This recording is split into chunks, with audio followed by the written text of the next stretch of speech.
Netcasts you love. From people you trust. This is Twit. Bandwidth for the Tech Guy is provided by Cachefly. CACHEFLY.com. Hi, this is Leo Laporte, and this is my Tech Guy podcast. This show originally aired on the Premiere Networks on Saturday, November 5th, 2016. This is our LEET episode, 1337. Enjoy. The Tech Guy podcast is brought to you by Texture, the mobile app that lets you access the world's most popular magazines anytime, anywhere, using your phone or tablet. For your free trial, visit texture.com/twit. And by Rocket Mortgage from Quicken Loans. Rocket Mortgage brings the mortgage process into the 21st century with a fast, easy, and completely online process. Check out Rocket Mortgage today at quickenloans.com/techguy. And by Jira Service Desk from Atlassian. Jira Service Desk delivers everything your IT team needs out of the box at a cost-effective price. For a free 7-day trial of Jira Service Desk, visit Atlassian.com/twit. Well, hey, how are you today? Leo Laporte here, the Tech Guy. Time to talk computers and the internet and home theater and digital photography and smartphones and smart watches and all that jazz. 8888 Ask Leo. That's the phone number if you want to talk about tech. That's what I do. 888-827-5536. We try to talk about tech in English. Sometimes we lapse into nerd. But, if such a thing should happen, slap me around and let me know, and I'll try to translate. Website is techguylabs.com, techguylabs.com. And that's a good place to remember because the phone number's there, the link to our great chat room, which is always open at irc.twit.tv. That's there. And, of course, answers to questions, audio and video of previous shows. This is our episode 1337. 1337 is a magic number for geeks. It's our LEET episode in hack. What is that LEET speak? Yeah, where you substitute numbers for letters. The 1 is an L, the 3s are E's, and the 7 is T. So that's LEET. And it's LEET speak. So this is the geekiest show we'll ever do, except for maybe episode 1024, 2048, or 4096, God willing. Who'd have thought we'd have got to 1337? I mean, after all. 1337. And this is, they got it a little bit wrong in Back to the Future. The Cubs didn't win the World Series till this year. So I don't know what that means. But the Cubs won the World Series, and that's good. And we got an election on Tuesday, and we're all kind of on pins and needles about that. We did a couple of shows on election hacking and that kind of thing, which you can watch on our website, twit.tv. It's our triangulation show. twit.tv/TRI. And I've also interviewed some of the people from a website called verifiedvoting.org. And their goal, about maybe 14, 15 years ago, we were moving in this direction that I think was a bad direction towards these direct entry voting machines. They were very high tech. Touch screens, and you'd vote and you'd touch the screen, and there were issues with them. There were a number of issues with them.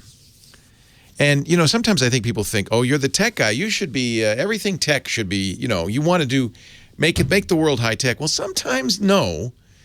And these voting machines were problematic for a couple of reasons. If they weren't perfectly aligned, you could be touching one button and it could record another vote. And that happens a lot. A technician has to come in and align them. The company Diebold that was making them didn't do a great job. They had problems with bad vote counts in one election in Volusia County. I think it was in Nevada.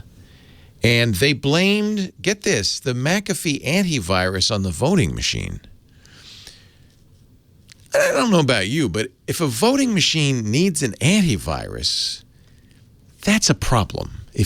I mean, and then they blamed the bad count on the antivirus. That's even, like the antivirus could do that? That's not good. There was a documentary produced in 2006 on this, Hacking Democracy? And there was a professor in Princeton who actually got in trouble for reverse engineering the Diebold machines. Diebold sued him for violating the Digital Millennium Copyright Act. That's secret stuff. You're not supposed to look at that. Ed Felton. Nevertheless, it came out that these machines were eminently hackable. And because, and this was the key, they didn't produce a paper trail of any kind. They were deemed a risk, and they're mostly phased out. They're still used in a few states. I think New Jersey, Georgia, and Louisiana still use some sort of direct voting machine. But most other states in the country, and probably where you vote, it could be electronic, but there is a paper. This is what all the experts say. There needs to be a paper trail. So where I vote, we get one of those, those exam. Remember when you're taking the exams as a kid, you'd do number 2 pencil in the little thing, and then the machine would count it. But there was a piece of paper that a human could look at and compare with the electronic total. And that's true in most cases. Even with direct voting machines, they spit out a little receipt.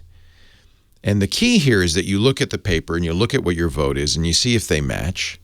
And then, and this is what verifiedvoting.org is lobbying for, and I think in many states this is starting to happen, there is an audit process that can go on. Not a full recount, but they can take a random sample of votes, compare them to the electronic total, and if the paper and the electronic votes match, that gives you some certainty that everything's working as planned.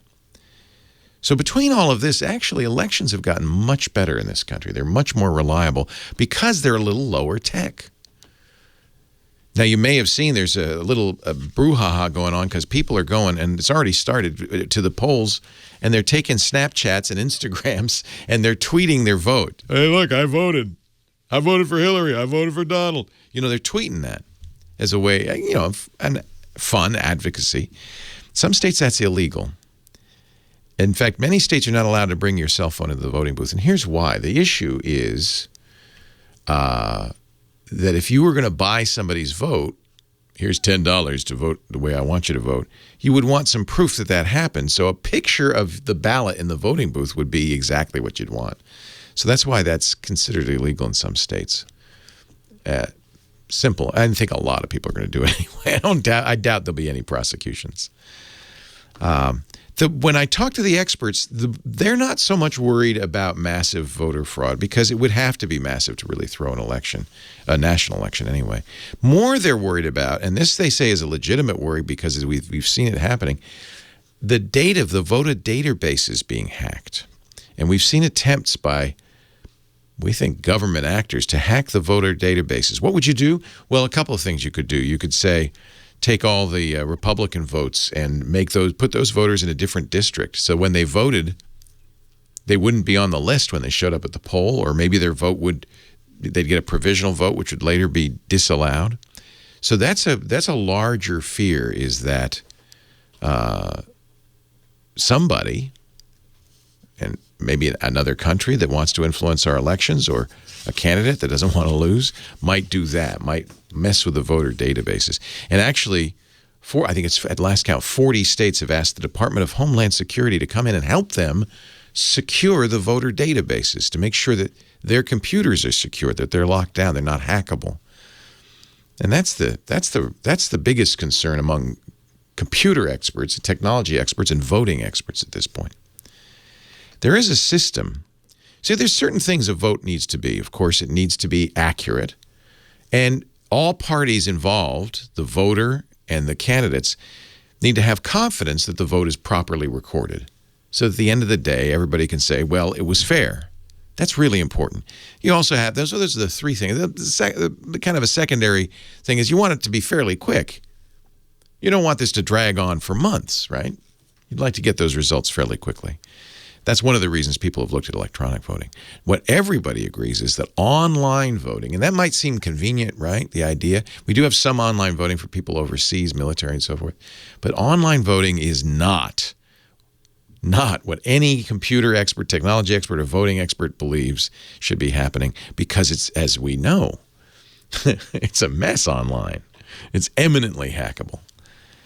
So it's a fascinating subject. If you want to know more, verifiedvoting.org. It's a nonpartisan site talking about this, and it's a fascinating subject. The good news is we've made really significant progress. Anyway, we'll take a break. Now, I just wanted to mention that since we're getting up on November 8th. Make sure you vote. We'll take your calls next. Leo Laporte, the tech guy. How about them Cubbies? Huh? You happy, Heather Hammond, Phone Ranger? Now, explain to me, are you from Chicago? Is that it? Yeah, that's where the Chicagoland went to high school in formative years, etc. And you were a South Side fan. North Side. Yeah, right? Because he got the White Sox and the North Side and I can't remember the. That was it. Yeah. Anyway, and the Cubbies. Anyway, if it can't be the Giants, I'm happy to see the Cubs win. Right? 108 years, that's a long time. And what a great moment for this country, I think. Just the most beautiful distraction you could have. Oh, and the best game of baseball I've ever seen in my life. Game 7, tied up after 9. I mean, you can't, all credit to Cleveland. You can't, I mean, that's as close as you can get. Very exciting, very exciting. So, HH, you're the Phone Ranger. That means you've been answering the phone. Who should I talk to here? I'm going to show some favoritism here, being fully transparent. Ariel wasn't the first caller, but since Ariel is calling from Israel, oh, wow. I think we'll move her to the head of the line. I think so. Hey, thank you, Heather Hammond. Hello, Ariel. Is it Ariel or Ariel? It's, well, in Hebrew, it's Ariel, but you can call me Ariel. It's fine, however you want to say it. Ariel is the fairy, and Ariel is... what does Ariel mean? Is it also an angel? No, it means the Lion of God. Love it. Yeah. Are you a lion? Hello? Oh. Can you hear me? Yes, you're getting a little clicking in the line, that's all. Okay. What can I do for you, Ariel? So I can...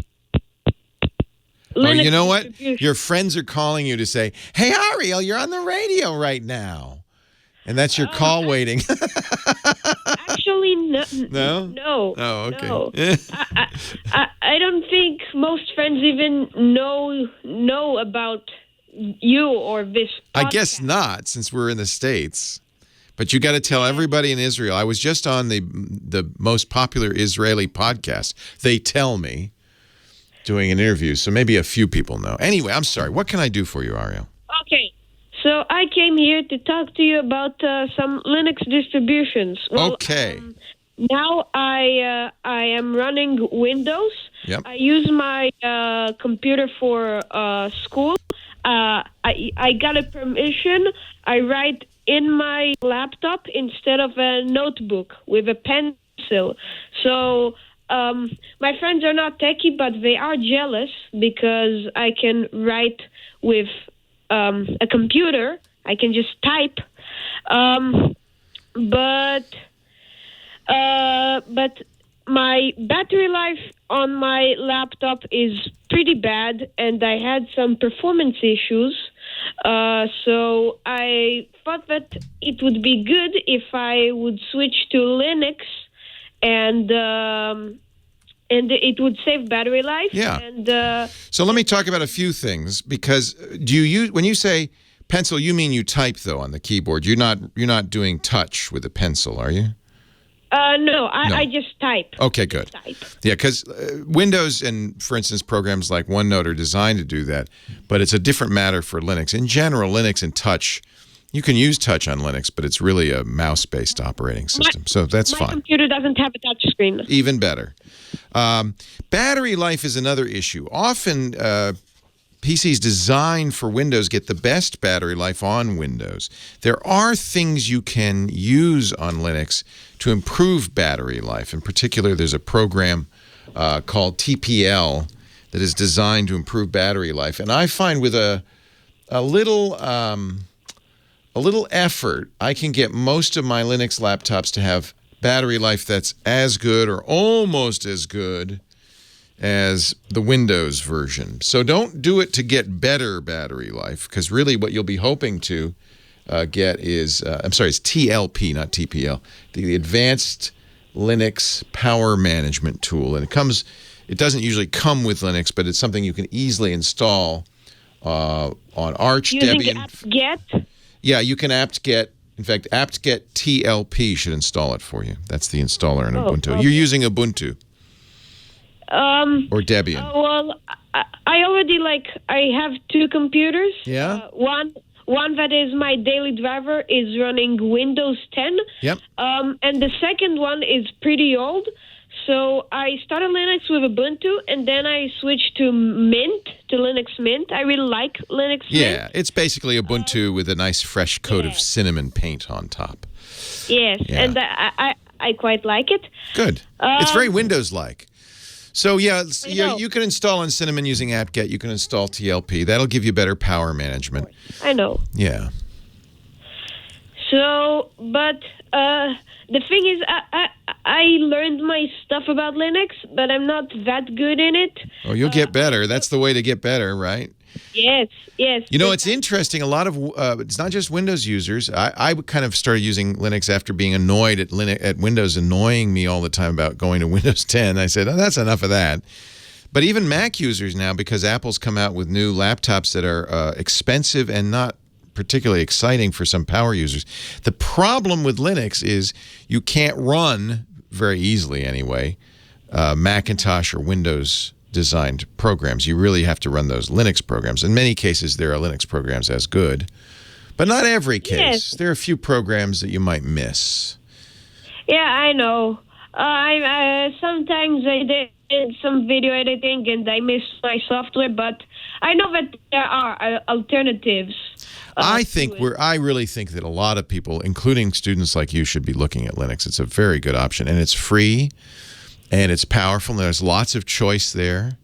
I like open source because we can verify that it's not been modified in some way to spy on you. And I just love that it's free. Yeah. And anyone could use it. Yeah. How it works. Do you do any programming, Ariel? I am learning programming on lynda.com. Good man. So that's very key, by the way, because I think that people who use Linux have a kind of an advantage if they want to become kind of hardcore techies, whether it's programming or system management or system administration. You're using a power tool. So it's good to learn the power tool and take advantage of it, right? Yes, I agree. So, again, the only suggestion I have to get the best battery life is TLP. TLP. Okay. When you install it, it will have defaults that are usually pretty good, but you can really get more elaborate with it if you want to, if you start going into the configuration. But I put TLP on all my laptops, and I find it really does help often to improve the overall battery life of any Linux distribution. And thank you for calling. It's a good way to begin the Leet episode with a question about Linux. Leo Laporte, the tech guy. Scott Wilkinson, home theater guru, coming up. You're out. Thank you, Ariel. So go ahead. I'm sorry. I had to go to a commercial, but you're still here. Yeah, I know. So that's great. What grade are you in? I'm in ninth grade. Ninth grade.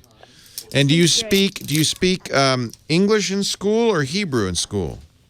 I speak Hebrew in school. You're Hebrew is my language. You speak English very well. Oh, thank you. Do you study it in school? Yes, but I don't learn much. Most of my English I taught myself by watching Steve Jobs introducing new iPhones and stuff. That's a good way to learn English. Yeah, that's awesome. Yes.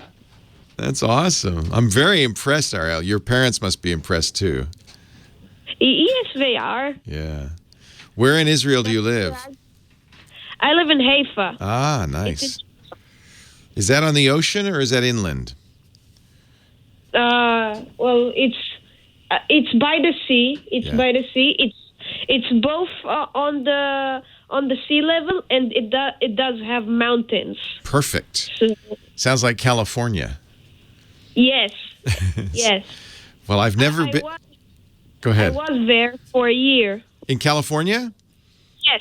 Oh. In 8th grade, I was in Albany. Oh, just up the road a piece. Yeah. Oh. Yeah, we're in Petaluma, which is near Albany. Or were you in Albany, New York? No, Albany, California. Yeah, that's just over in the East Bay, yeah. Yeah. Not far from us. I heard that chime when you were about to go to the commercial, so yeah, I knew that you were going to say Leo Laporte, the tech guy. You can tell, huh? Yes, I can tell. Well, I listened to a podcast, so I know. Yes, so you're still on the podcast, you're just not on the radio right now. Yeah, I know. Yeah. Hey, there's a version of Linux that I really am interested in. I want to try. I would love to see what you think of it. It's called Elementary OS. And it's based on Ubuntu, but it's designed to look more like a Macintosh. Yeah, I've heard some stuff about it. Yeah, I'm starting to think that this is maybe what I'll start recommending to Macintosh people, because there's more and more of them going, oh no, what am I going to do? Yeah, well, I saw some pictures and it looks very similar to Mac OS. Yeah, they've skinned GNOME. Which you like Cinnamon though, right? Yes. Well, I used on my second computer Cinnamon, but I also really like Unity when I used Ubuntu. I've heard good things. I'm not a huge fan of Unity, but I've heard some very good things about the next version. What is it, Unity 8? They're saying some very positive things, so I will be trying it again. I don't use Ubuntu. I use a version of Arch Linux called Antergos that I really like. It's very smart. And the nice thing about Arch is it has easily the best online documentation. It has the Arch Wiki. Is really amazing. In fact, even when I'm using Ubuntu or Mint or another flavor of Linux, I'll use the Arch Wiki for information. It's so good. So good. Yes. Yeah. Well, it was a real pleasure talking to you, Ariel. I have to go back on the air now. Thank you. I'm a huge fan, so have a nice day. You too. Keep up the good work. Yeah, thanks. Call me again sometime, all right? Okay. Okay, Ariel. Take Bye. care. Bye-bye. Bye. Hey, our show today brought to you by, the best thing if you travel, or if you like magazines, Texture. It's kind of Netflix for magazines. The idea that you pay once and you get access to hundreds of magazines on your phone, on your tablet. It's just awesome. TEXTURE, texture.com/twit. You can get a free sample so you can see, what it'll do. I feel like magazines still do some great journalism, some great information. I really love the idea of, there's always an article in Rolling Stone or The Atlantic or Vanity Fair that I want to read. The problem is I don't want to subscribe, to those magazines and get all the extra stuff and kill all those trees. And it's really expensive to buy it on the newsstand, so that doesn't seem like a good idea. Texture really solved this problem for me. And I'm going to give you a tip. You can get one Texture account and share it with up to 5 devices. So, for instance, in our family, Lisa, my wife, has the Texture account. But I share her account.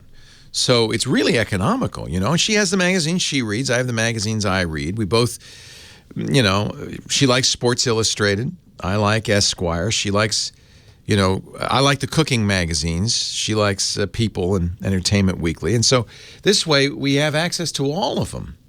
You can have the magazines download. Yes, I'm the one reading AARP, the magazine. That's me. You can have them download to your device so you can read them offline, which is awesome. And there's stuff too that I like that I wouldn't probably ever read or subscribe to, like Billboard. That's my business, but I love having the charts there.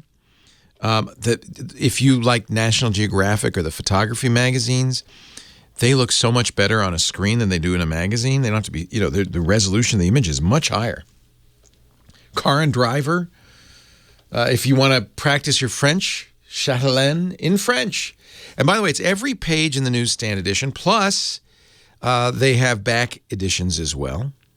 They have magazines for kids and teens. Look at Cicada, the literary, poetry, and creative writing magazine for teens. That's awesome. Condé Nast Traveler, I love look. Consumer Reports, I love looking at all this stuff. I just think it's so much fun. So here's the deal. Try it free right now. Go to texture.com/twit. What's nice is you'll get exposed to new magazines you've never even heard of. And they have top stories and new and noteworthy sections that will point you to something interesting every day, something new. I love it. Texture, it's Netflix for magazines. That's really all you need to know. Texture, I'm just through the F's. I'm scrolling through them, scrolling. Texture.com/twit. Get the free trial, and I think you'll like it. You're into golf? Look at Golf Digest, Golf Tips, 3 golfing magazines. Health, Hello Canada, Hot Rod.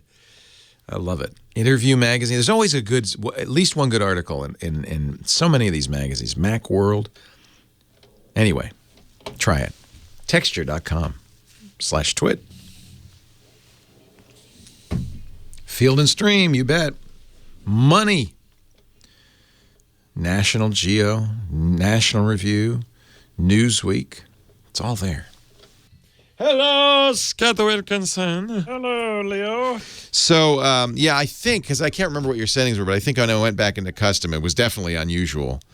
So I'm thinking that's the right settings. Yeah. You'd think I could just look at it. No, but no. Not that smart. It's time for Scott Wilkinson, our home theater guru. Hello, Scott. Hello, Leo. And you sent me an email. I see that Billy Lynn's Long Halftime Walk now has a 1-week run in Los Angeles at the high frame rate version. High frame rate, 4K, the whole full spec that Ang Lee shot it at and wants it to be seen in. Is only going to be seen for 1 week in L.A. at the Cinerama Dome, which is an ArcLight theater now. But it's a famous theater, the one. It's literally a dome on Sunset Boulevard. Yeah. And it'll be shown there for 1 week starting Thursday the 10th. It'll also be in New York at, I think it's called Lincoln Square. I don't remember the exact name of the theater there, but only those 2 places will you be able to see it in the full spec that Ang Lee wanted. I'd really like to see that. Oh, I hope you do. I hope you manage to come down and see it, because it really is something. It's as Ang Lee wanted. It's pointing the way toward the future of cinema. He's really redefined cinema and established a new language for cinema. So it's. Well, I saw Doctor Strange last night in 3D. I wish I'd seen it in IMAX 3D. I think if you have a chance to see it in IMAX, do. It's actually a great movie. Surprisingly good. Yeah, I'm going on Monday to my Dolby Cinema, which won't be in 3D, but it'll be in high dynamic range. I hate 3D. I mean, every time I go, I think, oh, no, I should really watch it in 3D, and I always regret it.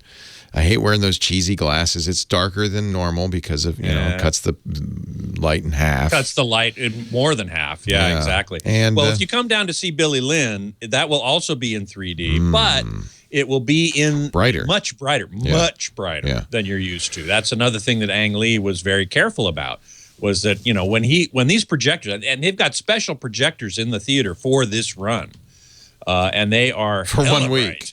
Yeah, for 1 week. But they are really bright. And, they're not digital cinema projectors. They're meant for things like theme park rides and simulators and stuff like that. So it's, the 3D is nothing like you've seen before. Yeah. I also yesterday spent some time in my cabinet, my home theater cabinet, because I, as you know, because you tested it and you calibrated my 4K LG display, which I'm loving, but I want to watch more 4K. So I'm converting everything to 4K. In fact, I posted an Instagram of my cabinet now, and I said all of these devices are 4K except one: the receiver, the Xbox One S, an Apple TV, or the new Roku, Android Shield, and the new TiVo Bolt Plus. All 4K except for Apple. And I have to say, Apple's starting to look a little, antiquated. A little tired at 1080p. Now, admittedly, most of the content I'm watching isn't 4K. But the new Roku, Ultra HD Roku, has a little 4K showcase, so you can quickly find shows. And most of them are streaming at this point. Of course, I have a UHD Blu-ray player on the Xbox. Most of them are streaming at this point.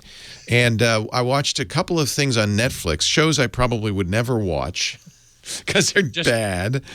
But you wanted to see what the 4K They look phenomenal, even on streaming. I know.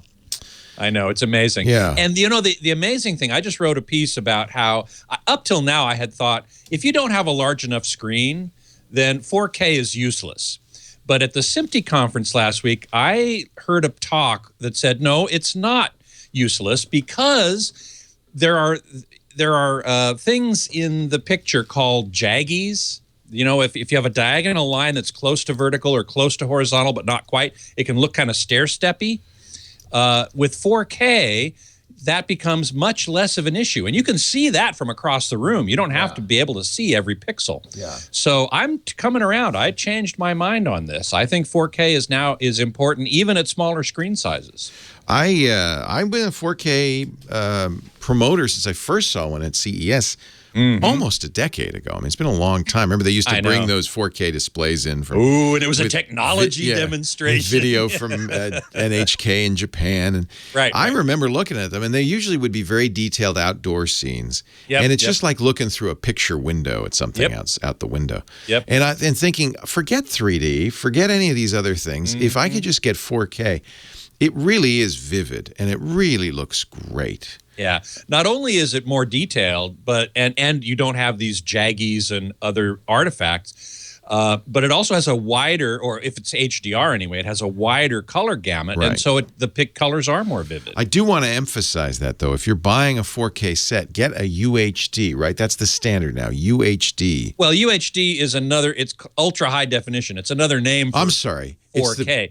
HDR is what you want. But what is the designation for that? UHD Pro or something? UHD isn't there an industry premium? Yeah. There's an industry standard name for it. UHD Premium. Right, which really refers to 4K, of course. 4K and UHD are synonymous in common usage. They're not technically synonymous. Yeah, UHD is the correct designation. Actually. Correct. Yeah. That's right. UHD. Ultra high def. Right. But high dynamic range, HDR, that's what UHD Premium really talks about. So get UHD Premium. Yeah. And I have the LG. Well, but boy, if you're going to buy a new set. And you're going to invest that kind of money, absolutely. You're going to want to get the latest standard, I think. Yep. Totally agree. But admittedly, there's not a lot of content, but more than I thought. Not yet. It's coming. You could feel it coming. And the fact that I could buy a Roku now, a TiVo, an Xbox, an Android TV, and a receiver, of course, and I had to get all new stuff. But the fact that I could get all that stuff with 4K capability is encouraging. And I just yesterday went down to Sony Pictures, and they were doing a little demonstration from the Blu-ray Disc Association. And I learned that at the beginning of the year in January at CES, the Blu-ray Disc Association and the Ultra HD Association said, we're going to have 100 Ultra HD Blu-ray titles out by the end of the year. They're now at 90, so they're going to hit that goal. Yeah. Yeah, they're going to get 100 I don't buy discs because I feel like the physical media is on the way out. But I bought a few because I wanted to see. But like I said, I think the streaming is pretty good, and there are a number of Amazon's doing some stuff that way. Netflix is, Vudu does. You pay a lot though. If you do it on Vudu, you pay like a super premium for UHD HDR stuff. But, unfortunately. Yeah, it's coming everywhere, but Apple. Everywhere but Apple. Apple seems behind the curve. And isn't that sometimes the case? I mean, I think it's often the case. Often the case, as Apple has been behind the curve, and they are here too. So I hope they sort of try to catch up a little bit. But in the meantime, we have these other devices, as you say. My advice is get a Roku. That plays the most channels. And then if you're going to buy or rent TV or movies, do it on Google, because then you can play it on YouTube, which means you can play it on an Apple TV as well as everything else. YouTube's pretty ubiquitous. Totally ubiquitous. Yeah. Anyway, that was just my homework for my weekend, which was Thursday and Friday. I feel it all went very well. This new TiVo, I really love it. The Bolt Plus. Oh, the Bolt. Did you get the Bolt Plus? I did. New one? That's you need that if you want 4K. 3 terabyte drive. Really like it. It's expensive because you have to subscribe for the channel guide. And I don't know what the future guide is really nice. It is. I mean, TiVo is clearly the best experience. I just don't know what the future is because they were purchased, and I don't know what this company Rovi plans to do with them. And but boy, well, we're in the era of corporate mergers. It made me happy to bring that Xbox One in back to the Comcast store and say, thank you, goodbye. I'm all TiVo now, baby. Scott Wilkinson, he does a home theater show on our podcast network, twit.tv/HTG for Home Theater Geeks, and he's at the AVS Forum. Leo Laporte, the tech guy. You're out. Yeah, it's pretty fun. And then I asked a bonus question, because the question was, which of these devices is not 4K? And of all of them, well, except for the Sonos Connect, which is audio only, but all of them, only the Apple TV. And then the bonus question is, how many of them have Netflix on them? I would have to say all of them. All of them, yep. Except for the Sonos, and the receiver doesn't have Netflix. But but all the second and third shelf all have Netflix. There's 1, 2, 3, 4, 5 different ways to watch Netflix, which is silly. Silly. Yeah. But I don't watch it on Apple TV anymore because I can watch it on 4K now, which is nice. Very nice. Yeah. You know, Mike Heiss in the chat room is saying that thanks to the politics of all this, the Sony Z9, their flagship, is not UHD premium, nor are the Vizios. Oh. So, you do have to look at that a little bit carefully. I do agree with you that UHD premium is a worthwhile thing to look for, no question about it.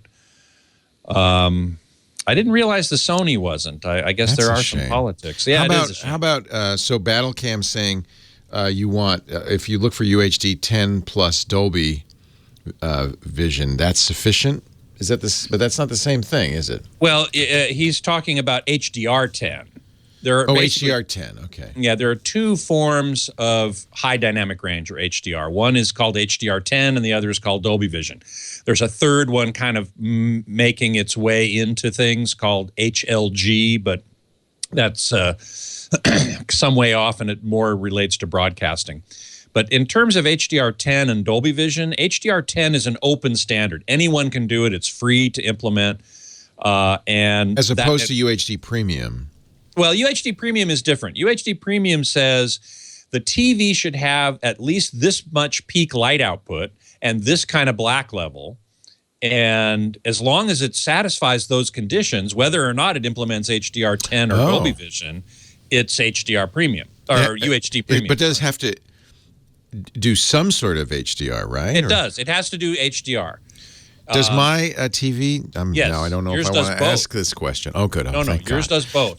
and I normally recommend that people get a TV that does both if they can afford it. Then there aren't very many.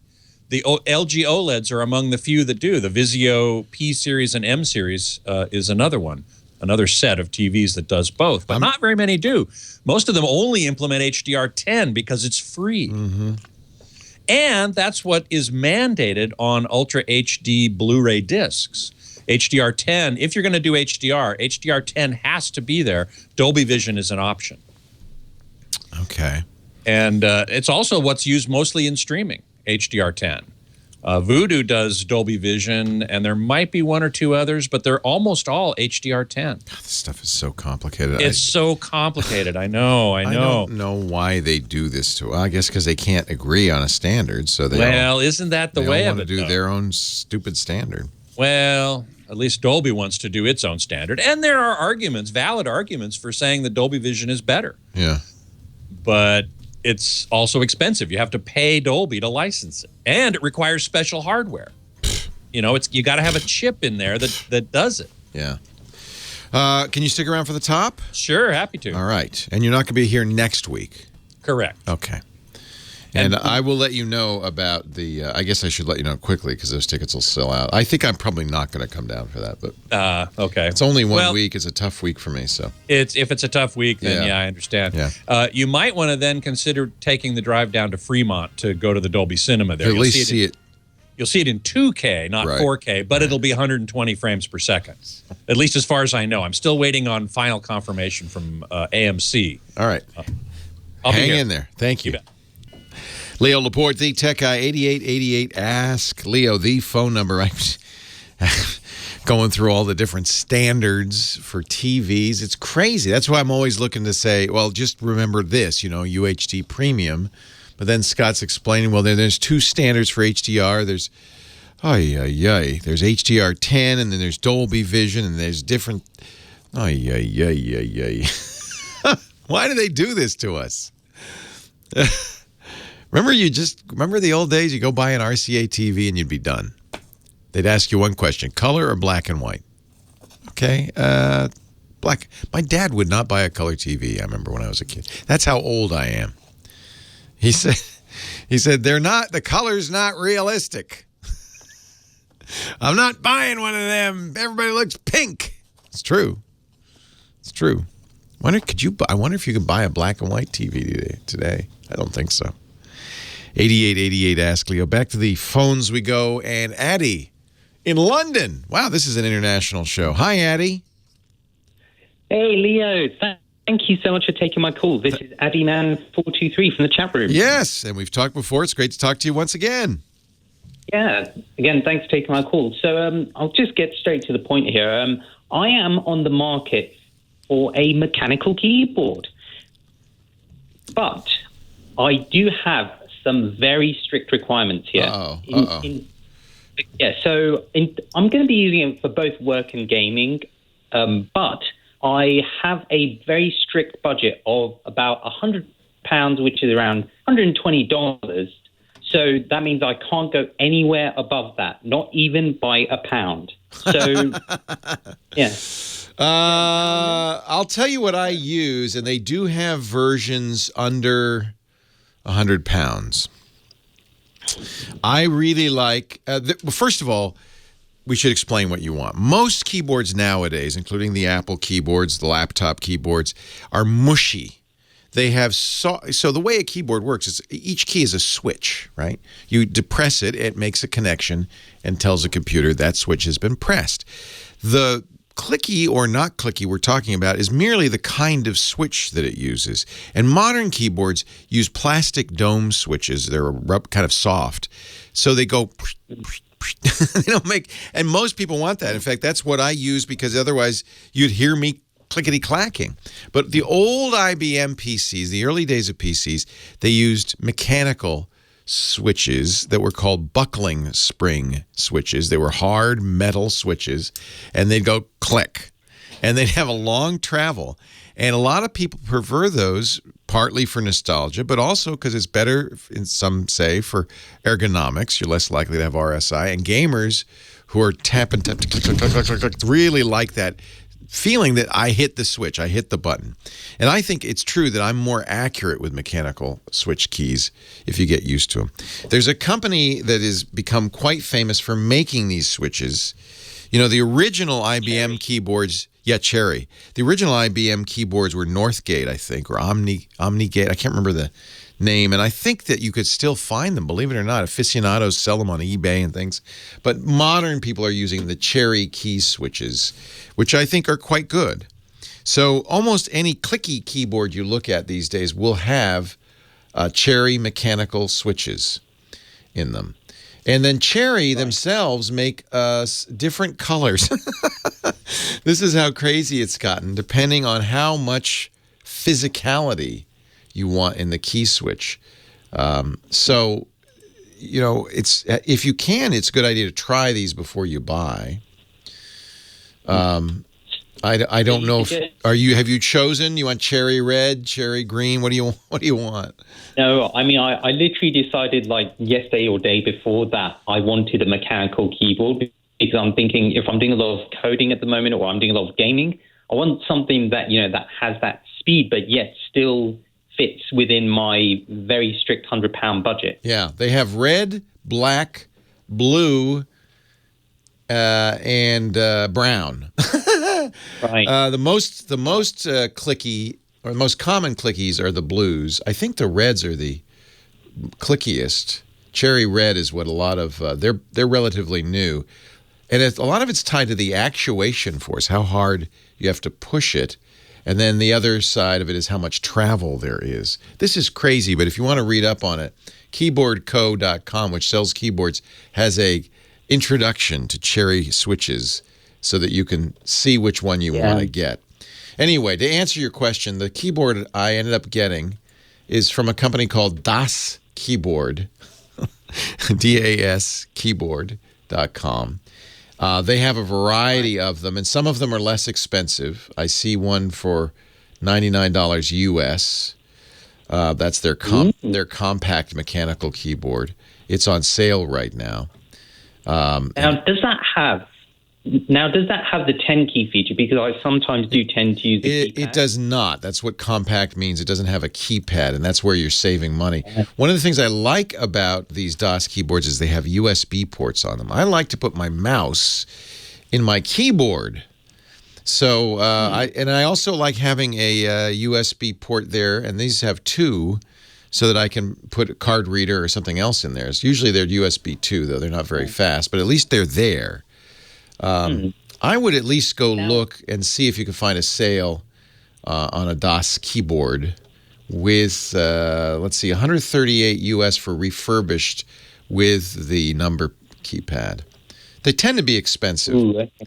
Here's $112 US. So yeah, if you go, they sell refurbs too. So that might be a way to save. But I do love the cherry key switches. They're really good. Yeah. Now, in terms of that, I mean, I don't know if you have any experience in this area as well, but I know that Razer and Corsair are really reputable brands as well. So yes. SteelSeries. They tend to be. The SteelSeries is excellent. They tend to be gamer focused, so yes, of course, they're going to have, and they'll be cherry switches. So really, as long as they're cherry MX switches, the feel is going to be the same. You're really looking at additional features, price, things like that. So if you can find Crucial or Razer with a cherry MX switch that you like, then absolutely go with that. Okay, so either Crucial, Corsair, or Razer would be a good choice then. Yeah, and I do like that. As I said, the DOS keyboard is what I use at home. It's loud. That's the only thing to be aware of is we're not used to loud keyboards anymore. All the modern keyboards are mushy. In fact, that's the real. It's controversy going on about these new Apple laptops. I haven't tried the new ones yet, the MacBook Pros. They'll be in stores, I think, in a week or so. And before I buy it, I want to try it because I do not like the very short travel keyboards that Apple puts in its MacBook. I find I cannot, even after a year of use, type accurately on those. So a keyboard's important. If you do a lot of key entry, if you type a lot, or if you're an accountant and use the number keypad, that's really important. Right. So I would, I would be comfortable with any of those brands you recommended. But as I said, I ended up getting a DOS keyboard. I use a Razer mouse with my DOS keyboard. Razer makes very good stuff, R-A-Z-E-R. They're gaming focused. Right. Yep.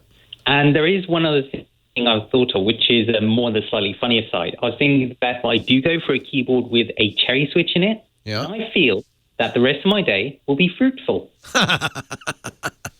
Well, it is November, and this is the NaNoWriMo month, where many people all over the world are writing novels in the month of November. And you can go to NaNoWriMo and put up your stats, how many words you wrote each day and so forth. It's a way to encourage a lot of writing. So I don't know if you're a writer. What do you type? What kinds of things? Are you a student?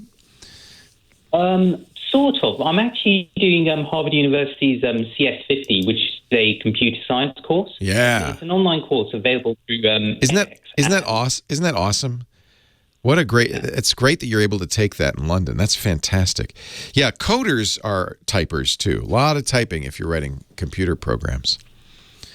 You don't get to 5 million lines of code without some typing. Adi, great to talk to you. I'll see you in the chat room.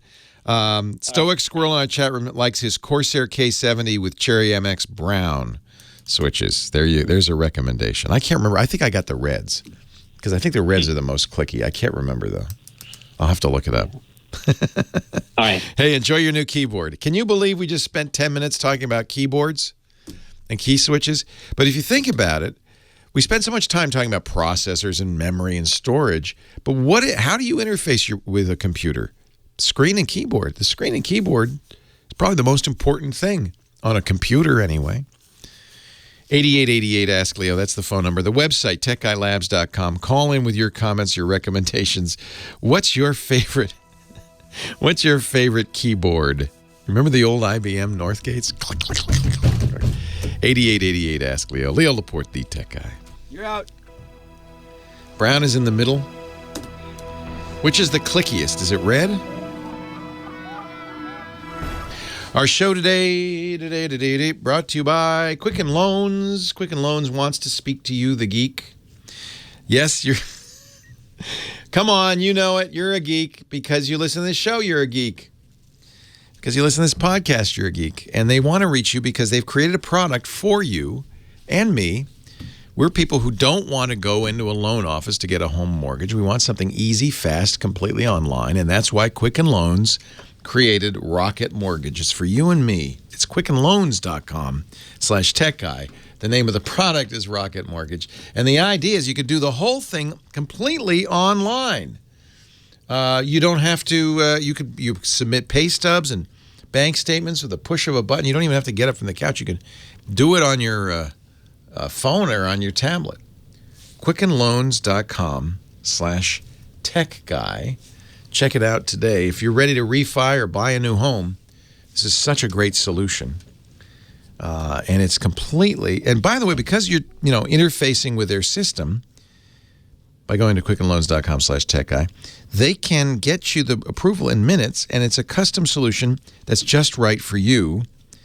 And that's why you could actually, you know what, you could put this on, you could do this. You go to an open house today, tomorrow, go to the open house.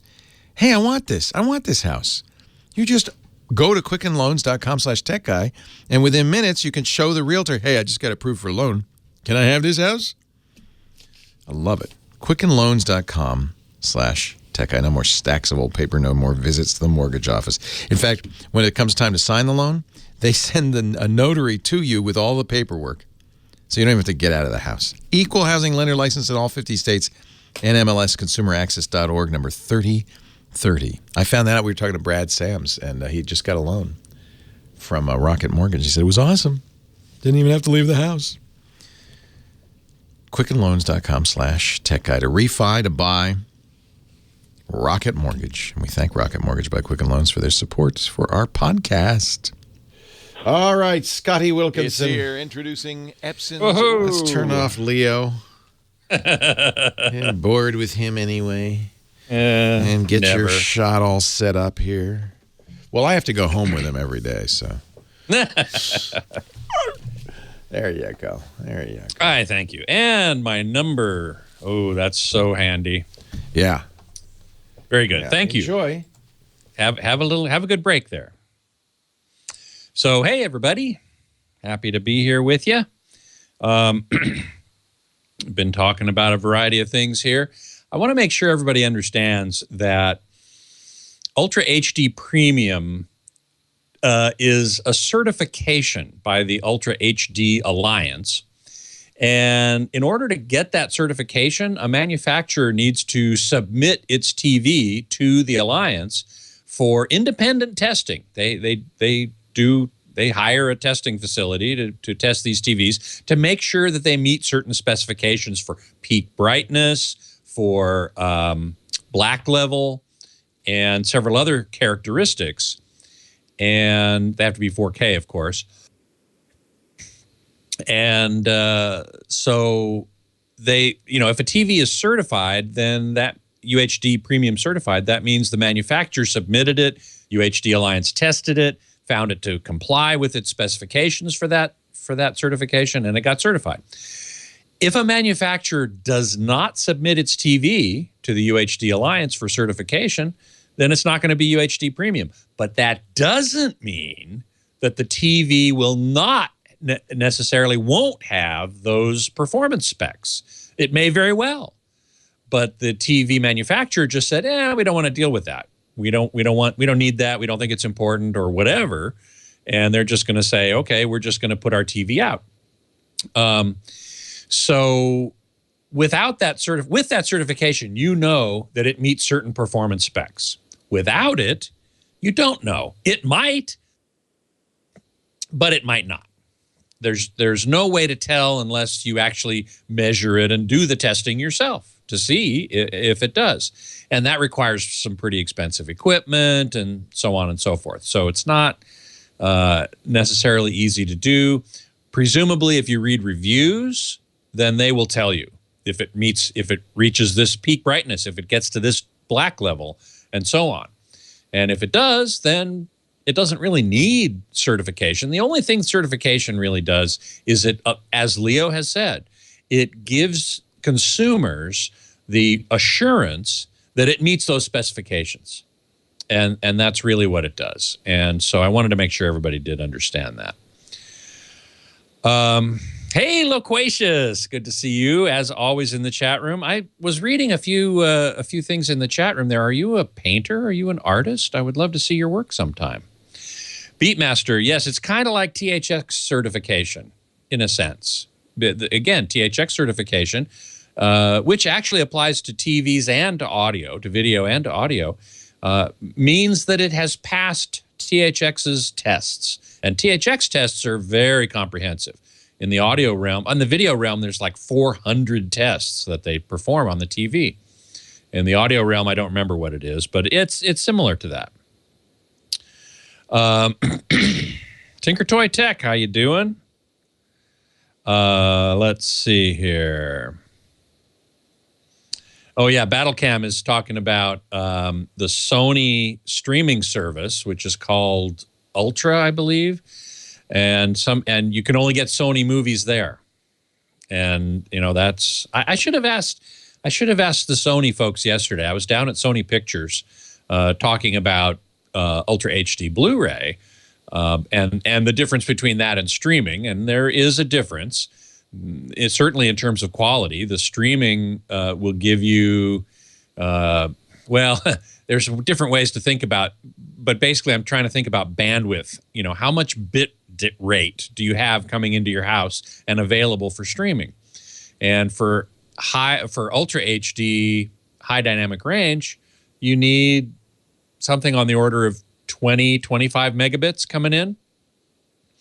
And Netflix and others have actually tried to measure what people are actually getting and made available to them, and it's more like 3 or 4. Whereas on a Ultra HD Blu-ray disc, you're talking 50 to 100 megabits per second. So you're obviously going to get better quality. And that was one of their main points. And I agree. Leo's comments about the physical media disappearing notwithstanding, yes, streaming is becoming more popular. But I learned yesterday that overall, the Blu-ray market is actually up year over year compared to last year. So it's not dying yet. And being the guy I am and the editor of AVS Forum, where quality is the ultimate, the ultimate goal, then physical media for us is still very important because of the quality of the audio, the quality of the video, the presence of bonus features. If you're into that, you don't get those in streaming. So, there still is a place for discs, certainly in my opinion. Web 0183, is there a list of theaters showing Billy Lynn in 2K HFR? Yes, that list is the list of Dolby Cinemas. And I'm still awaiting final confirmation from AMC, which runs all the Dolby Cinemas in the U.S., that they will be showing it in 2K high frame rate, 120 frames per second, which is how I saw it at a private Dolby Cinema.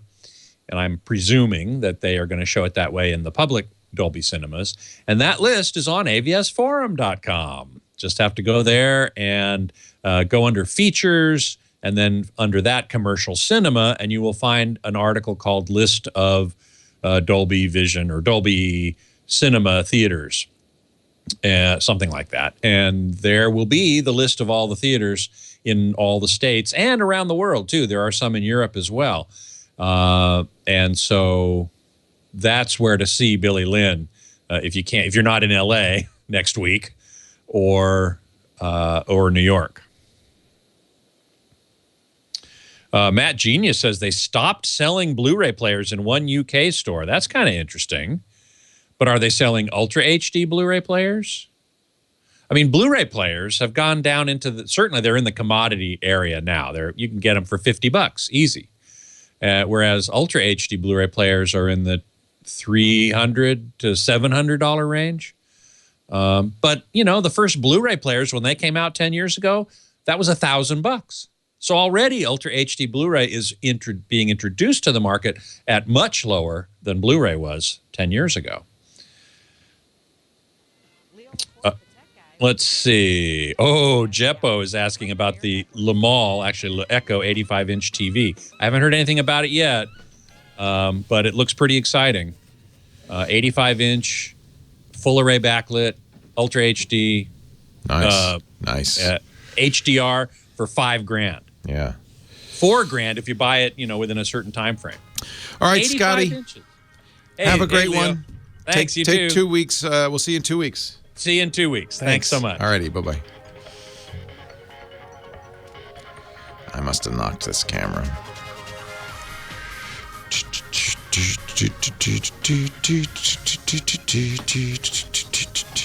think 2 got knocked. Well, hey, how are you today? Leo Laporte here, the tech guy.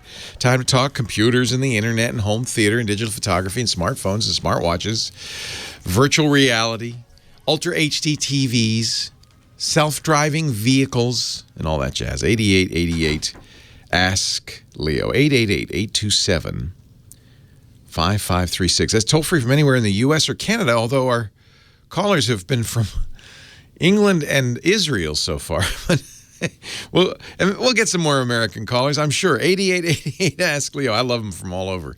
If you are outside the U.S. or Canada, you can call via Skype or some sort of voice over the internet, and it should be a free call because you're calling a toll-free number. Matthew is in Brightwood, California. He's next. Hi, Matthew. Hello. Welcome. Thank you. So I've gotten accepted into a physician assistant program. Congratulations. That's exciting. How long is that program?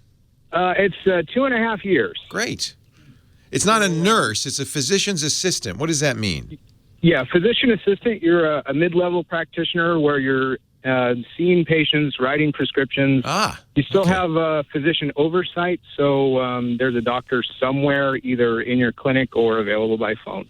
That's really cool. And I think there's more of those. I know nurse practitioners are becoming widely used in a lot of areas because you could provide primary care at a lower cost. Yeah, and that's exactly it. It's providing the care without coming from a nursing background. So I'm coming from a paramedic background. So are you a paramedic right now? Yes, I am. EMT? Oh, that's exciting. That's great. You guys, boy, you're brave. I'll tell you. Oh, man. Anyway, what can I do to help you in your new career? That's exciting. Yeah, thank you.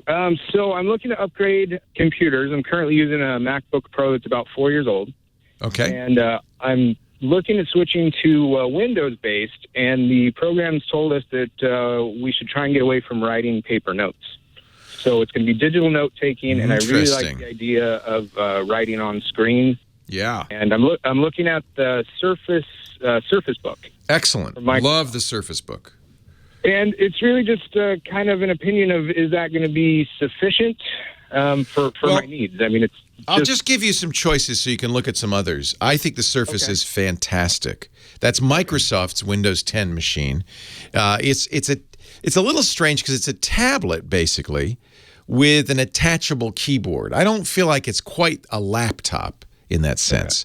Because the keyboard, and there are two kinds, I would recommend the type keyboard, which is more like a real keyboard. It's still kind of plasticky. Weird. It's not plasticky, but it's not like real. I don't know how to describe it. Okay. You should try before you buy. Let's put it that way, especially if you're going to be typing a lot. Now, for notes, it's great because it comes with a stylus.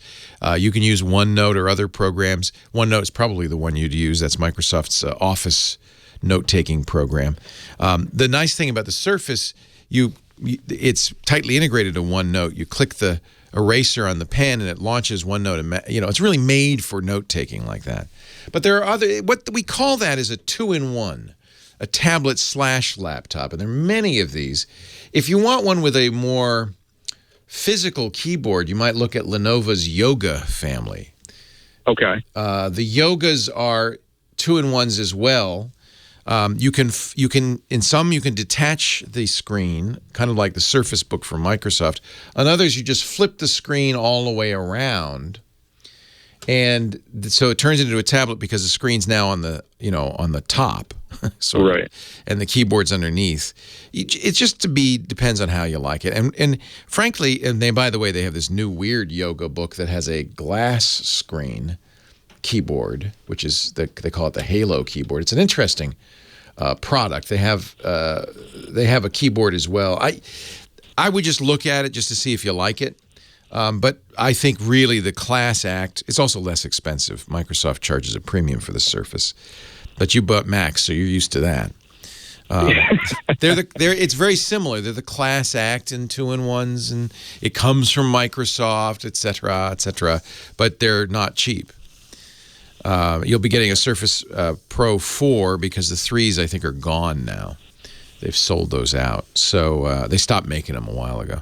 So, it's not going to be cheap. They did not update that computer. I expect an update in a couple of months, early next year.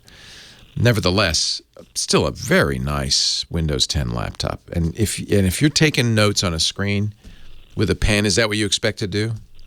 Yeah, and mostly for like PowerPoints to be able to just write notes directly on the PowerPoint. Nice. Yeah, that's a really nice way to operate. Okay. Yeah, I think I don't think you can go far wrong with the Surface, but do take a look at the Lenovo Yoga family. Acer and Asus and others make. What you're going to be looking at is two-in-ones. That's what that's that category. And there are many companies that make two-in-ones. And so if you look at some others, just to reassure yourself that you're getting the one that you like the best. Right, and processor-wise, they should be more than sufficient. Oh gosh, yeah. You're not playing. Games are what pushes a processor or 3D modeling, stuff like that. You're using it for word processing, note taking. You're using it as a student. Yeah, no, simple. But you probably will want to use OneNote. I think that's a great program for that. Yeah. Hey, congratulations. Good luck with your new thank you career. Very much. That's great. That's fantastic. Steve, Beaumont, California. Hey, Steve. Hi, Leo. I've got a Dell laptop that I've had ever since Windows 7 came out, and I've kept 7 because I guess I'm not eligible.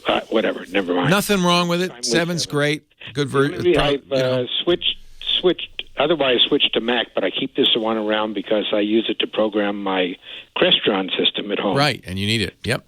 But I'm actually using it now because I have 300 or so DVDs that I'm now decrypting and ripping to a hard drive that I'll access through my Roku.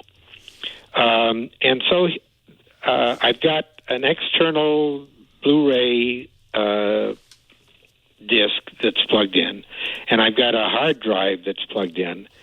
But I'm doing disc after disc after disc, first ripping it and then using Handbrake to convert it to H.264. Mm-hmm.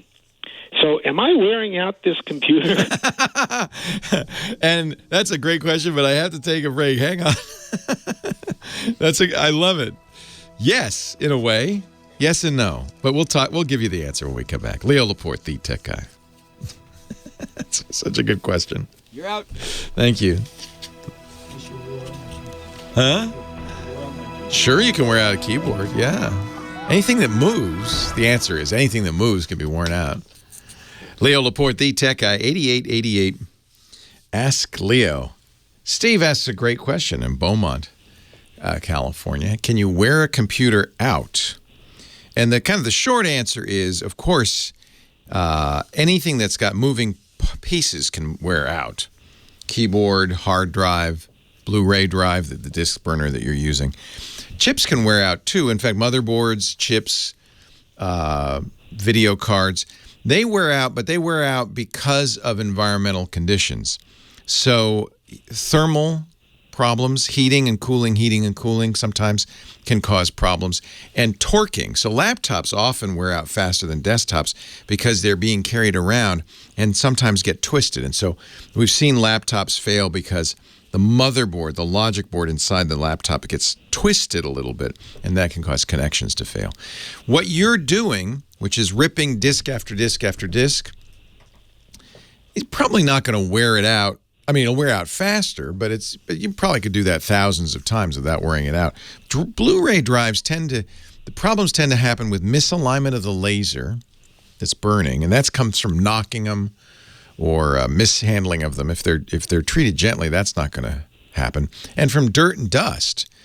And I don't think you're introducing more dirt and dust than just sitting there. So I think using it is probably better in the long run than not using it.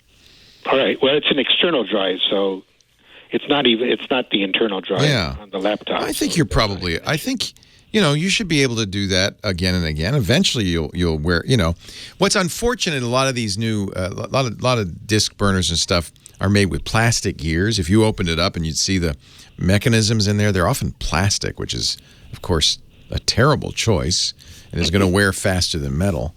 But I think it probably has a duty cycle of several thousand discs. Great. Can I ask one quick question about an email address? Yes. I left Verizon Fios when they switched to Frontier. Yeah, what a nightmare that's been. So I ended up with a better deal with Time Warner Cable, which of course is now something Spectrum. Spectrum, congratulations. But I have a deregulation. Isn't it wonderful? Yeah, it's great. So I have an email address that's at Verizon.net. Yeah, which is probably pointing to a AOL or a Yahoo. I go to AOL. I can go to AOL to get to the server. Yeah, so it's AOL. Am I going to lose that at some point because I don't pay Verizon or?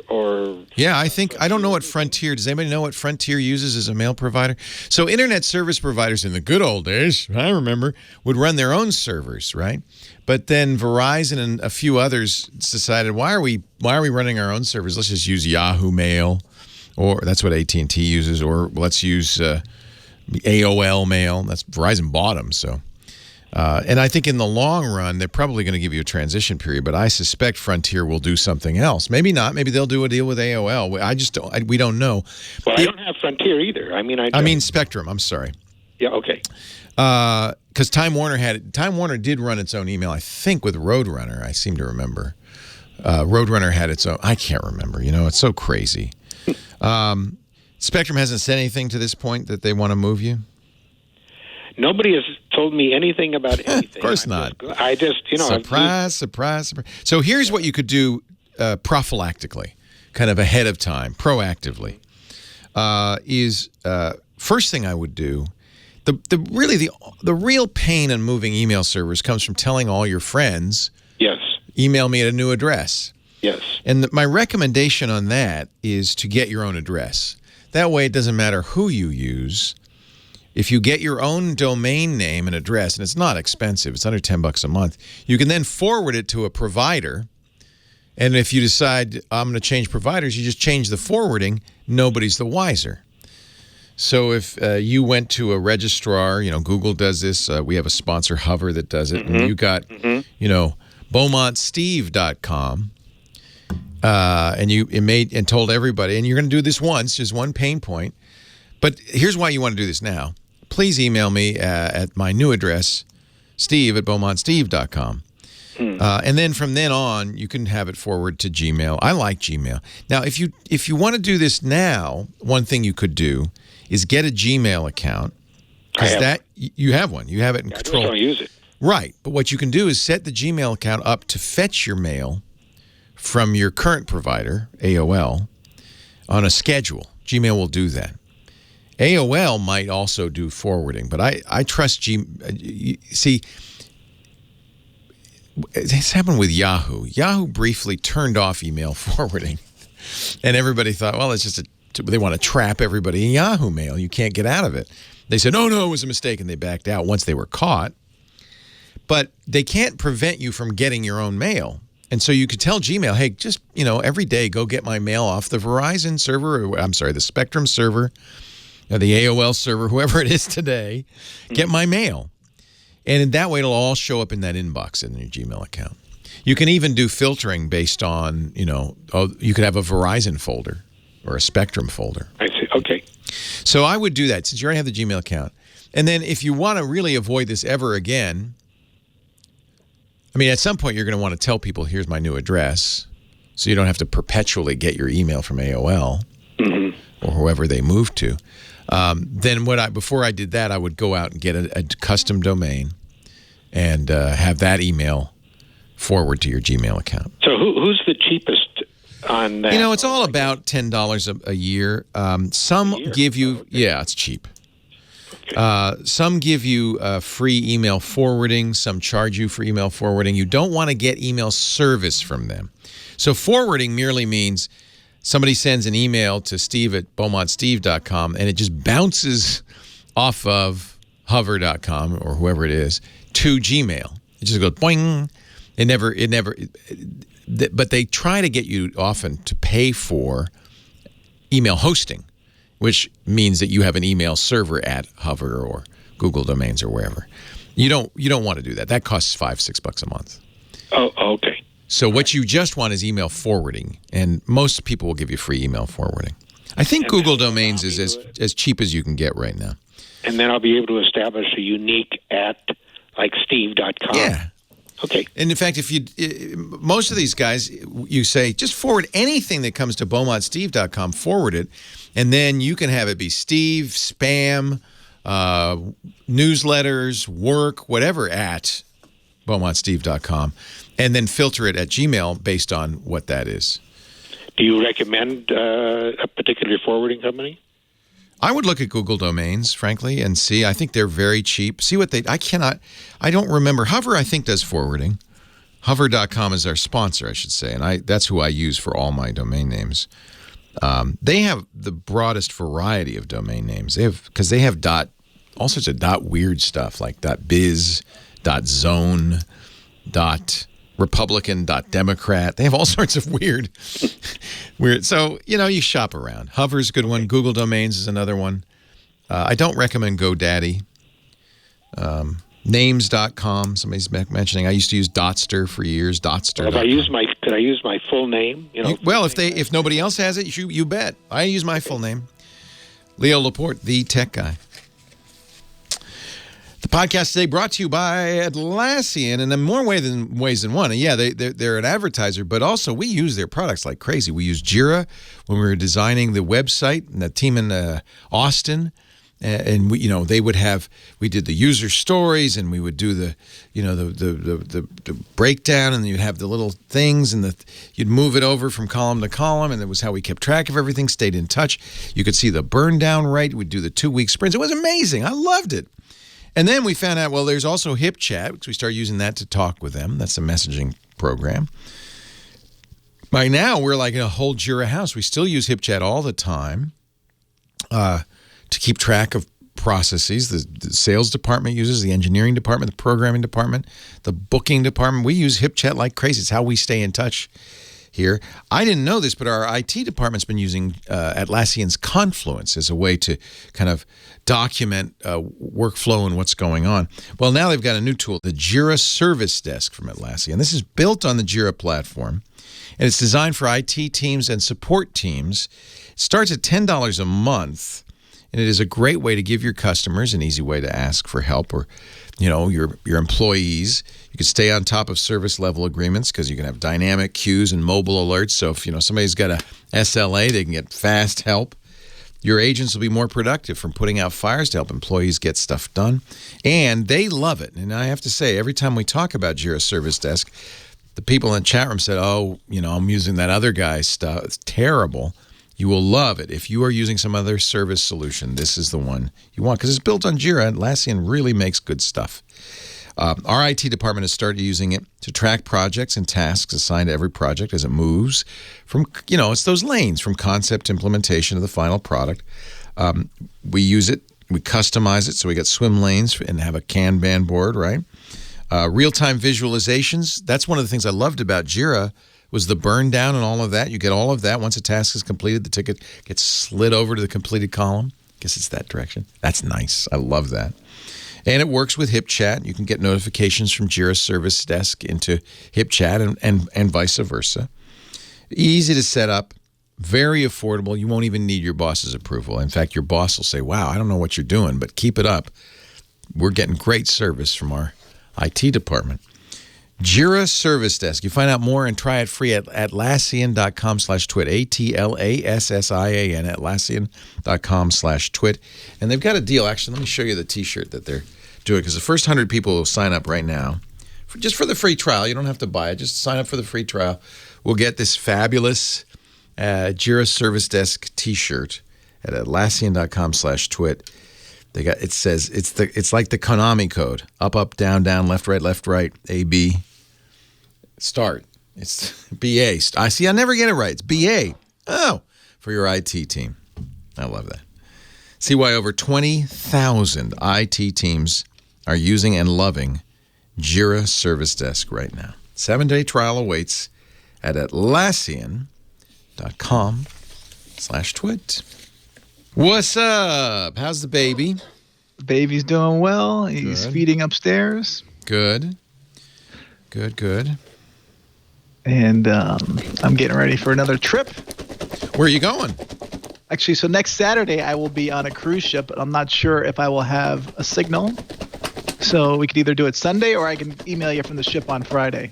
Sunday's fine. Are you going to be back on Sunday? Yep. We'll do it Sunday then. That way you don't have to worry about it. What ship are you going to be on?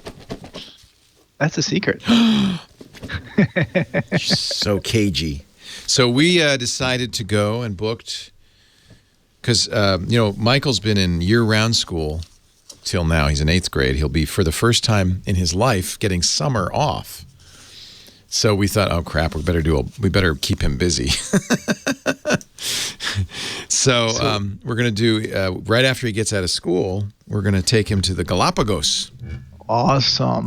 With National Geographic? No, that's what Jane suggested, Lindblad. Jane suggested Lindblad. I looked at it, and they didn't have any double beds because it's an expedition ship, right?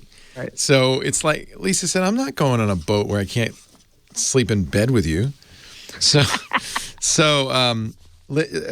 Jane had also said that she liked Abercrombie and Fitch, I think. Yeah. No, Abercrombie and Kent. Kent. Yeah, not Fitch. Yeah. And Silver Sea. Can't go wrong with those guys. Yeah, so we looked at Silver Sea, and we ended up going with Silver Sea because they have double beds. Okay. And which is, I know, silly, but it actually looks great. She said it doesn't really matter excursion-wise because it's the same tour, it's the same guides for all of them. It's Galapagos guides, so it doesn't matter so much in that regard. You're going to have a similar experience. And I don't think they have internet, by the way. They do. They do. Okay. Lindblad does not. Lindblad does not. Lindblad does not. Silver Sea does. That was another consideration. Okay, because that's why I didn't go with them. Yeah.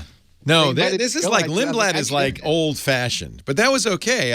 Because they'd started, and then we're going to do the Machu Picchu extension ahead of time. So we're going to go to Machu Picchu. Lucky man. I know. I can't wait. That's in June. I can't wait. So, and I wanted to try Silver Seas, although I know this isn't the same as their cruises. This is an expedition cruise, but right. I'd wanted to try them because, as you know, I'm shopping cruise lines. So I got a. We can either talk about how to find cheap Thanksgiving flights. Good. We've done it like that. before. Yep. Okay, we'll just do that. That will take. Okay. I won't get through it all, but we can start with that. Dealio.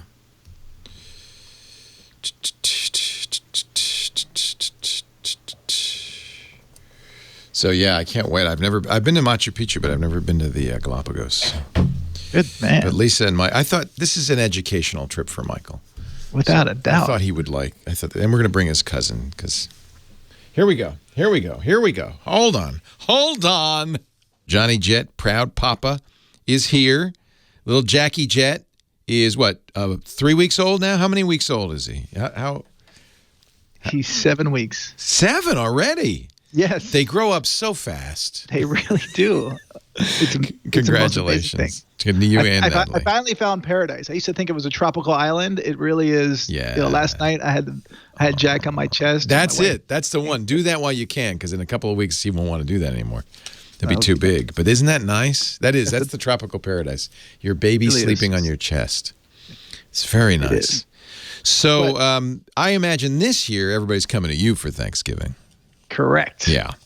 But I usually try to take Thanksgiving off because I travel so much, and Thanksgiving usually brings out a lot of the, Is it the busiest? It is, isn't it? The busiest few days? Well, actually, no. The summer times there's actually busier times in the summer. Okay. But Thanksgiving, usually the Wednesday before and the Sunday after are definitely in the top 10. And that's important because you got to allow extra time for the security lines, right? For sure. And it's going to be harder to get a ticket. Is it too late to get a good ticket for Thanksgiving? It's not too late, but hopefully people who are flying, they already bought their tickets. It's getting late now, but it's not too late. Do they gouge people now because they know you're desperate and it's getting close and all of that? I mean, if you ran a business and you knew everyone was wanted to fly on the Wednesday before Thanksgiving and the Sunday after, would you offer a discount? You probably wouldn't. Not a discount. No, I guess so. That's what these guys are doing. They're not. Yeah. They're offering, top dollar. But if you're flexible, well, I wouldn't raise my prices either. Well, it's all into supply and demand, so it doesn't work that way. But for the low fare carriers, if you buy your tickets far in advance, then you'll get the best deals. So, but if you haven't done it, this is how you can save some money this Thanksgiving when you fly. Just be flexible. Leave the day before and return, the day before Sunday or the Saturday or even the Monday late afternoon. If you flew on Thanksgiving Day, would it be cheap? Sometimes it's actually people have caught on to that. So, in the early morning, it's not that cheap. But if you fly, in the afternoon, you can find really good deals. So, and last year I actually flew the Friday after Thanksgiving, and it was like a ghost town, and I was able to use miles for my wife and her mother. But you can't use them, I couldn't use them the day before or Wednesday. So my thing is use your vacation days wisely. And I created a whole 10 points on my website, which with screenshots, and I did some examples of New York to Miami, which is very popular. And you can just see that if you flew on the Wednesday, it would be $532. But if you left a day later, it would be $262 round trip.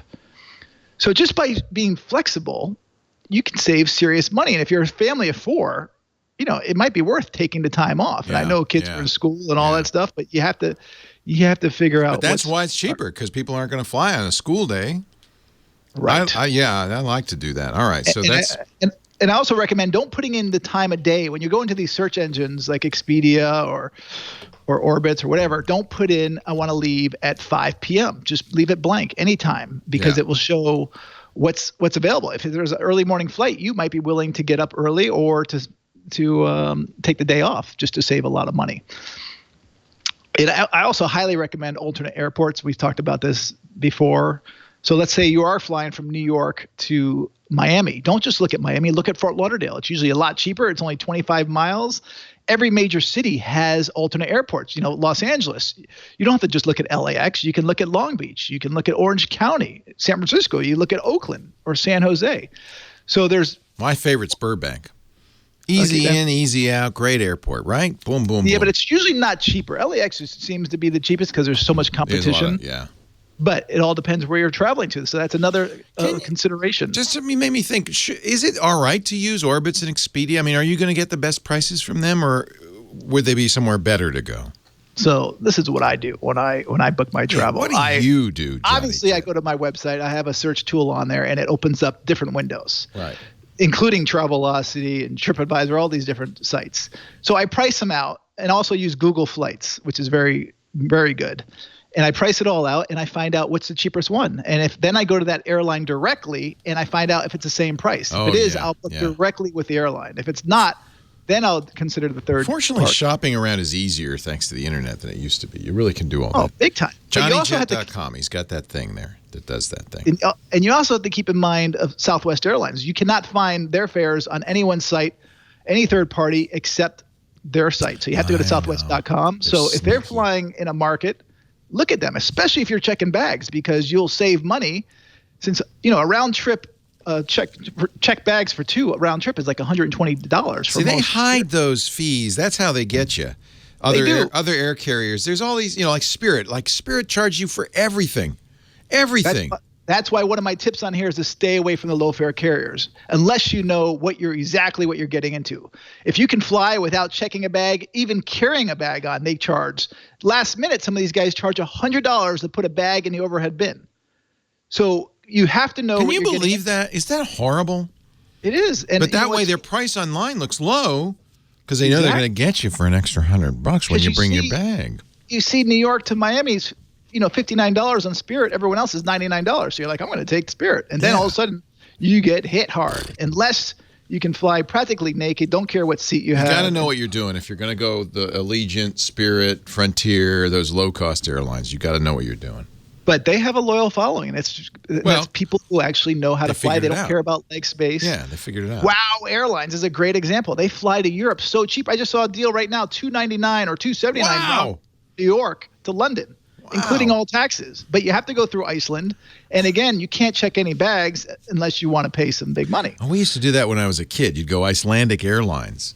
And Icelandic Air has great deals, and they also offer free stopovers. Yeah, you get to stop in Reykjavik. And that's a good point. Hey, I like Reykjavik. No, nothing wrong with that. I'm just saying, if that's where you do a long layover, they'll give you a free trip to the Blue Lagoon, which is only 20 minutes away. And nice. It's a great little layover. That's not the same Blue Lagoon as Brooke Shields. That was Fiji. This is the ice Blue Lagoon. But it's still an experience. Okay, just want people to know you're not gonna be in a bikini in the Blue Lagoon. That's for sure. All right. Fare alerts, you like those? I do. I mean, you can always I prefer actually to keep searching, and I do it every day. So you do your own fare alert in effect. I do, but you can sign up to different websites where TripIt does that. If I have TripIt Pro, and they'll let me know if I could get a seat cheaper than the one I bought, which I like. Right. TripIt Pro is great. Yeah. And I like Kayak. Yep. Airfare Watchdog does a really good job. So, you just put in your city pairs, your dates, the price you want to pay, and they'll send you an email if the price drops below that.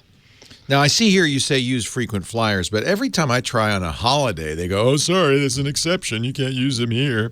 Well, that's why I said you have to be flexible, like leave the Friday after Thanksgiving. Or, I put in use a credit card like the Barclay card or Amex that allows you to use your points. You're not using an actual frequent flyer miles. Credit card points. Yes, like Barclay card, you can pay for your ticket with your points. So you can and that way you earn points, which I love. So because I love to earn as many miles as I get, especially for, to use them later or to get elite status so I get free upgrades. Johnny's got more tips, 10 in total, and they're at his website, johnnyjet.com. Sign up there for the free travel newsletter. Use his free travel finder. It's all free, which is nice. JohnnyJet.com. Follow him on Twitter and Instagram, too, at JohnnyJet, because he's always got great stuff. Baby pictures, if nothing else. Have a great week. Thanksgiving is coming. I hope you have a great bird. You've already had Canadian Thanksgiving. We already had Thanksgiving. I keep thinking it's already been passed. Yeah. Neil Laporte, the tech guy. Marry a Canadian. Yeah, marry a Canadian. You get Thanksgiving twice. Or you get to escape if the person you don't want to win wins. These are good. This is great stuff. This is nice. I like it. Okay, good. I like it. I like it. You're doing great, Johnny. See, you could stay home and still write and do all the stuff you need to do. You know, I'm getting more work done, but not as much as I thought I would be getting done. Yeah. Well, there's other stuff to do now. Oh, I'm staring at the baby most of the time. I know. He's so beautiful. Oh. And it's the best. That's nice. And he's healthy, and Natalie's good. And yes, knock on wood. Yeah. Well, you made it 7 weeks. I think you're going to be all right. We got to get his shots coming up, and that's fun. I'm nervous about that. No, it's not bad. It's just all right. He just goes, "Why, Daddy? Why? Why are you hurting me? What did I ever do to you?" Well, when he was born, he was so small they put him right in the NICU for 4 days. Oh wow! And they had to put an IV in him, and he had this huge thing on his arm. And then the next day, they're like, "You know what? That IV ran out. We got to put another one on." And I literally. I never cried so hard in my life. I know. I went downstairs. I couldn't hold it. I was like in front of my mother-in-law and my sister-in-law, and I was so embarrassed. But I just could not. I just bawled like my mom died. It's hard, isn't it? It was the worst. And it exposes you to all these emotions you didn't expect. I haven't cried like that since my mom died. And now you can't see movies where kids are in danger, and it changes everything. I stayed with Henry during his circumcision, and now I would probably not do it again. Oh, I did the same thing. But that was another time. There's a thing where you think, what did I do? Why did I do that? What was that? Wasn't a good idea. Yeah, seemed like a good idea, but it wasn't a good idea. I know. Yeah, but anyway. All right. Well, you have a great week. All right, you're gonna get to vote, right? Even though you're housebound. Are you gonna take turns? I'm just taking a few days off. Good. All right. Well, have a great cruise. It's like a little mini thing. It's a mini press trip. Yeah. So like 2 days. Yeah. Oh, exactly. You're gonna. Okay, let me think. What's new? Is Seabourn's got a new one? A lot of new ships launching now. They just brought the new Oasis class to Port Canaveral, but you wouldn't fly all the way to Florida just for a couple of days. You never know. 6,780 people on the Harmony of the Seas. Passengers. Yeah. 6,780 passengers. I know. We were on the Anthem of the Seas, this last Christmas. Right. And that was 5,000. It seemed like too many. Yeah. 6,700. Well, have a good time. But we got that loft suite that they're showing. I know off. you did. That was kind of cool. If I do go on this ship, I can tell you I won't be in that suite. Do the water slide. No, you'll be in the suite where they show you. And what's great about this suite is you have a high-res screen that looks like you've got a window. Yes. No, they won't. They wouldn't do that to you. I think try the internet. And do the speed test. The Voom blows me away, and it gives me courage. It gives me hope that when it comes to retirement, I'll be able to do it on a boat. Hey, that's I could do a podcast on that Voom. It's but amazing. I would definitely retire on a cruise ship and just go around the world. Yeah, constantly. Good, you and me. I'll be a little older than you. Actually, we should start our own. We should start our own senior citizen home on a ship. Do they still? They used to have a timeshare boat. I think that's the World. Yeah, the World. That was a long time. They still have it. Yeah, but they still have it. But they told me that there are some people on the Regent that live on it, so you can still do that. Almost every ship, people live on it. Wow. You'll find a few. I saw someone on Seabourn once, and that's not cheap. I'd love to live on a Seabourn. I could live on that easily. Cheaper than some nursing homes. That's what they say. That's why they do it. Thank you, and they're Johnny. not alone. No, I know. Care. See ya. Leo Laporte, the tech guy. 8888 Ask Leo. 888-827-5536. Our website is techguylabs.com. We'll link there to Johnny Jet and anything I mention, any website, any product I mention, techguylabs.com. Our last call was asking if you could wear out a computer. It reminded me of the story of, the McLaren supercars? These are $1 million vehicles. They only built 106 of them. The F1. Most powerful supercar in the world. I think nowadays might be, I don't know, they're still around. The value now, if you still had one, about $10 million. But they can only be serviced with an old compact laptop computer. The car was built in 1992, and the compact LTE 5280 is with its RS-232 serial port and floppy disk drive is the only computer that can interface to it. So when they maintain that computer, they have to use, because the car was designed in the 90s, a computer design. Now, a car built in 1992, especially if it's well taken care of, it doesn't feel like it's old and out of date. But boy, that compact LTE does. Holy cow. But that's how the diagnostics work. And so the McLaren folks have to go on eBay. When one of these, they do wear out, I guess. When one of these wears out, it was an 11.3-inch color LCD, 800 by 600, 120 megahertz Intel Pentium chip, 16 megabytes of memory, and a 1 gigabyte hard drive, which was really big at the time. So whenever these wear out, they have to go onto eBay to find somebody selling theirs. Unbelievable. But it's, so they do wear out, but they last a long time. Manny, Parkland, Florida. Hi, Manny. Leo Laporte, the tech guy. Hi, Leo. How are you? I'm great. Welcome. Thank you. I'm here with my son, Connor. Graduated high school. Hi, Connor. Hi. He did a 1 year at a community college. He wants to get now into the IT business. Good. And we're wondering, if a traditional school or online, because I listen to you on Mac Break and some other shows, and you talk about, different courses. So you've probably, if you've already shopped around, you've looked at the technical schools, and they cost more than a private college in some cases. Right. Thousands, tens of thousands. And they will tell you all sorts of things. Oh, we'll help you get a job. We've got job placement stuff. But that's not a guarantee. And I think depends on whether your son is a self-starter or needs somebody to kind of prod him along. Sometimes you need to have a scheduled class and you need to have grades and all of that to succeed. Right. But if you are a self-starter, if you're a self-learner, I think you can do better than going to a technical school. To get a job in IT, of course you have to have the knowledge. But the problem is most people who are hiring don't have the time and skills maybe even to test you and your knowledge. So they go by certifications. It's kind of like a diploma. It's a piece of paper that says you can do this. And there are a variety of IT certs. There's Microsoft certs, Cisco certs. There's the A+ cert says you know how to fix computers.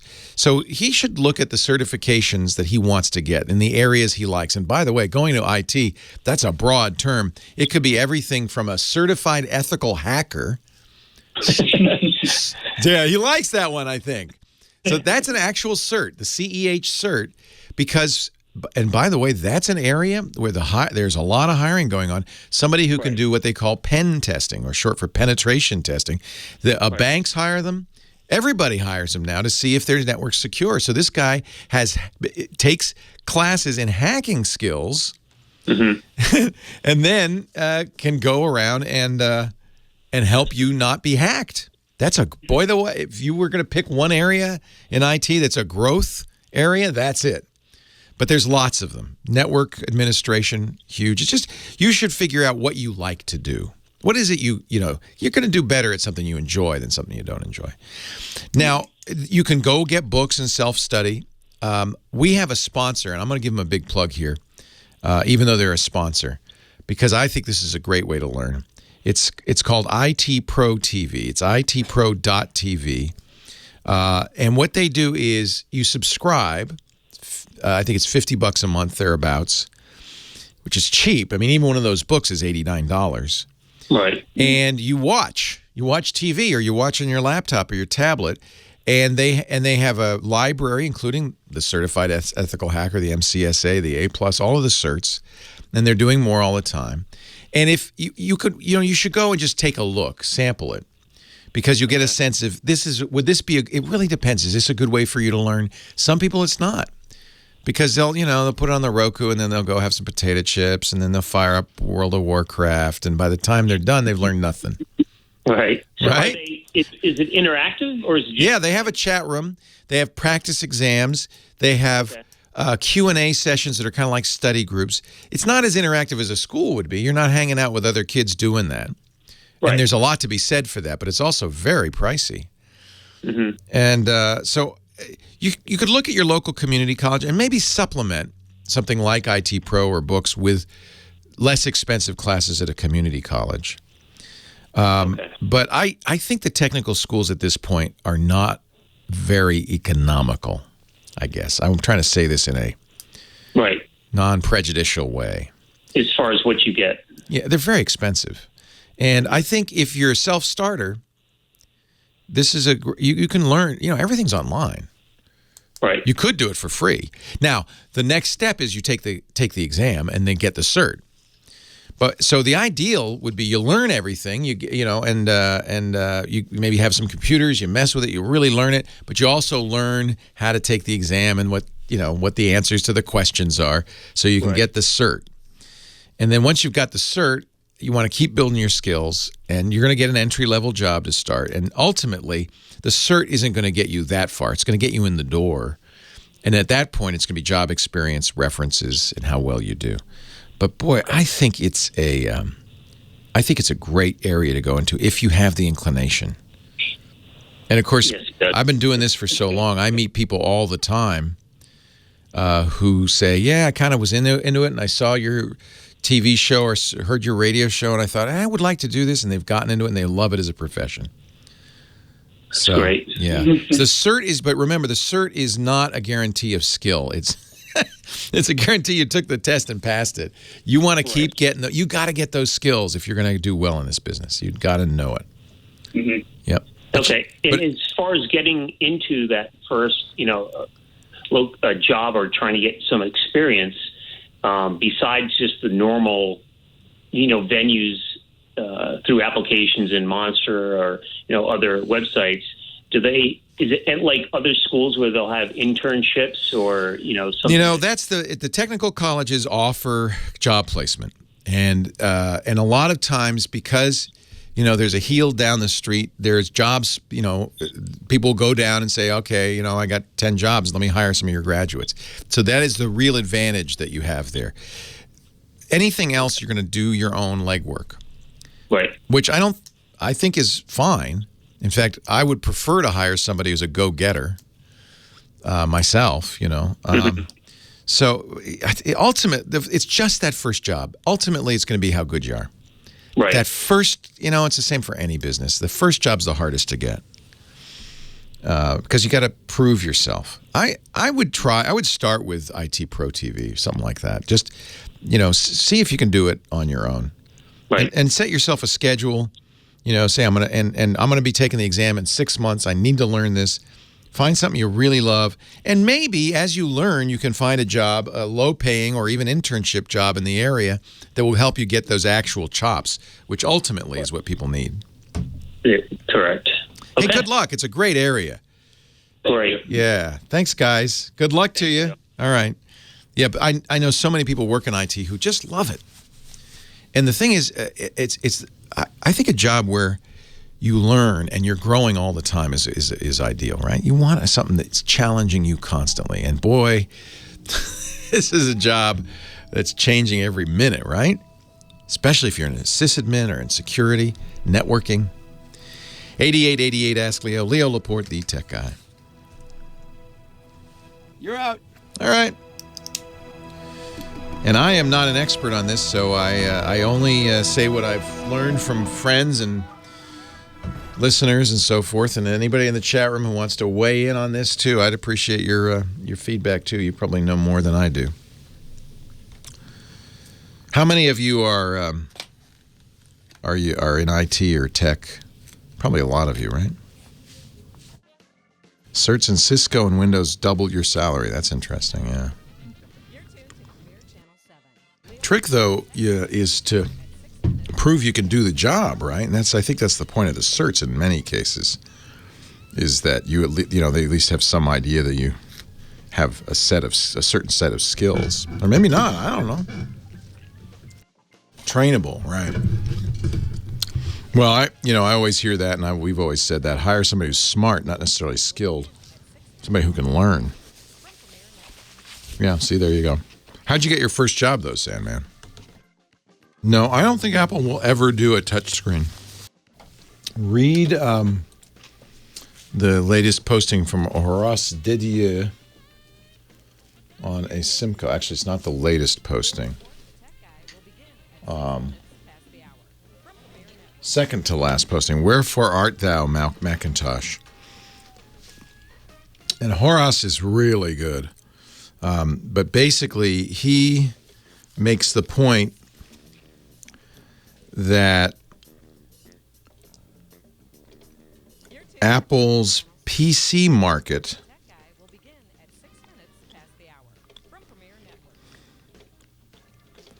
This is maybe the critical graph. This is the percent of time spent on a device. The yellow is desktop. The green is mobile. And you see over the last few years, from 2013 to 2016, it's gone from a little under half to a little under a third on desktop. So the point being, desktop is a shrinking market, right?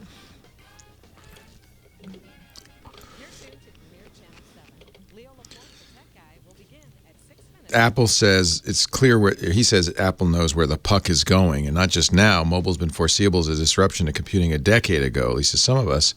So what do you do with the Mac? To answer that, you have to understand what the purpose of the Mac is in this mobile era. And remember, that's not like asking what a PC is. And this is where Apple and Microsoft are in very different situations. He says PC makers and Microsoft are not fighting with a usurper in their midst. Apple is being disrupted by the iPhone.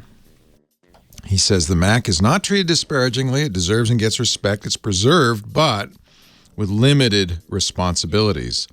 So that's the question. What is it allowed to be at Apple, and what is it? It cannot take on the role of being the future. That belongs to the touchscreen device. It will not morph into a touch device any more than a teen's parent will become cool by putting on skinny jeans. What it will do is become better at what it is hired to do. The key to the Mac, therefore, becomes that which the iPhone or iPad is not. And this is absolutely reflected in Phil Schiller's thinking, and I'm sure at the top at Tim Cook. It's not an indirect input. It's an indirect input device. It's not a touch device. The operating system, the apps, the UX are all oriented around the indirect, i.e. keyboard and mouse, input method. The iPhone's capacitive touch brought about the direct input method, which was the third pivot in input methods. Each pivot launched a new set of platforms. The Mac is the legacy platform. It's not obsolete, but it is a decreasing share of engagement. And this is really the key. Alternate ways of doing the jobs it does well with direct input, with touch, are emerging, but not good enough yet. In other words, Apple sees a future where you can do everything you want to do on an iPad and iPhone, but it's not there yet. The children are still adolescent and making lots of stupid mistakes. There's still life in the parents, i.e. the Mac. Management thus has to focus on how to make the keyboard trackpad interface better while still saying and believing that the future is in touch. In other words, there's no pressure on them to make the Mac a touch device, and probably there's a good reason not to. And this is where Microsoft really went wrong. They had to put touch in Windows, right? Because they didn't have a credible touch platform. So it's a good article. Because the Mac is part of a larger family at Apple, it's never going to become a touch device, and I think he actually nailed it.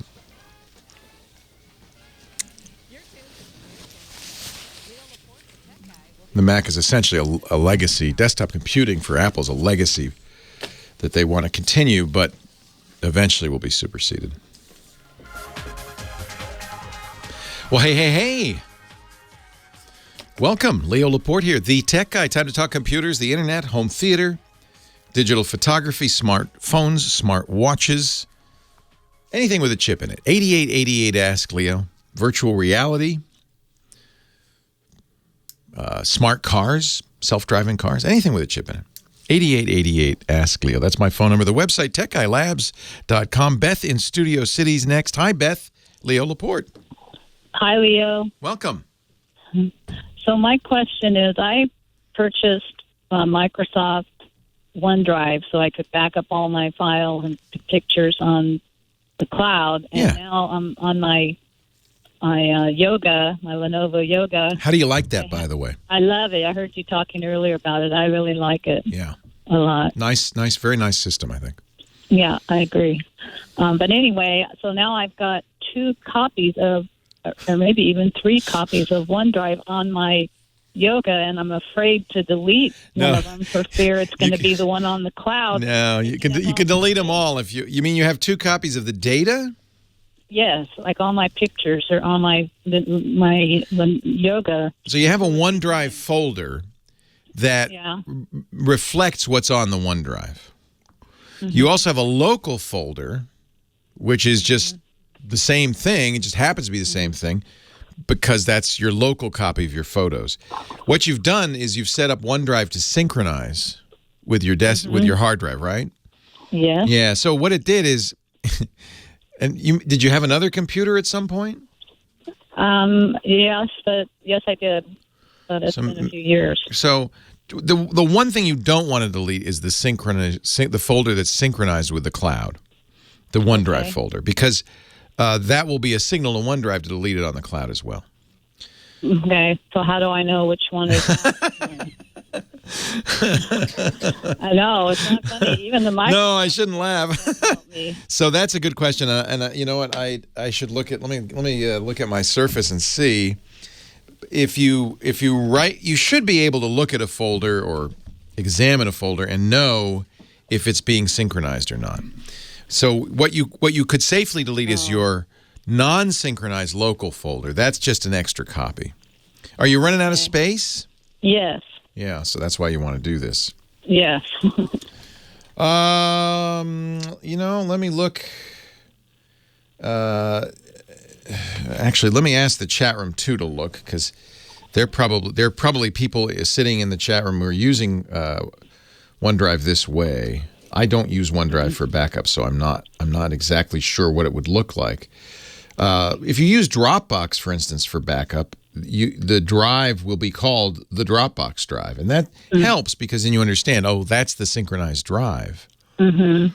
But I don't know if that's what OneDrive does. It sounds like it's not. It sounds like you're telling me that the synchronized drive isn't obviously being synchronized. Well, but now that you're making me think that way, maybe there is. I've noticed a little checkbox or a little a little X, a red X. Yeah. So that's telling you if it's been synchronized or not. So the one way to test that is to drag a small file to that folder.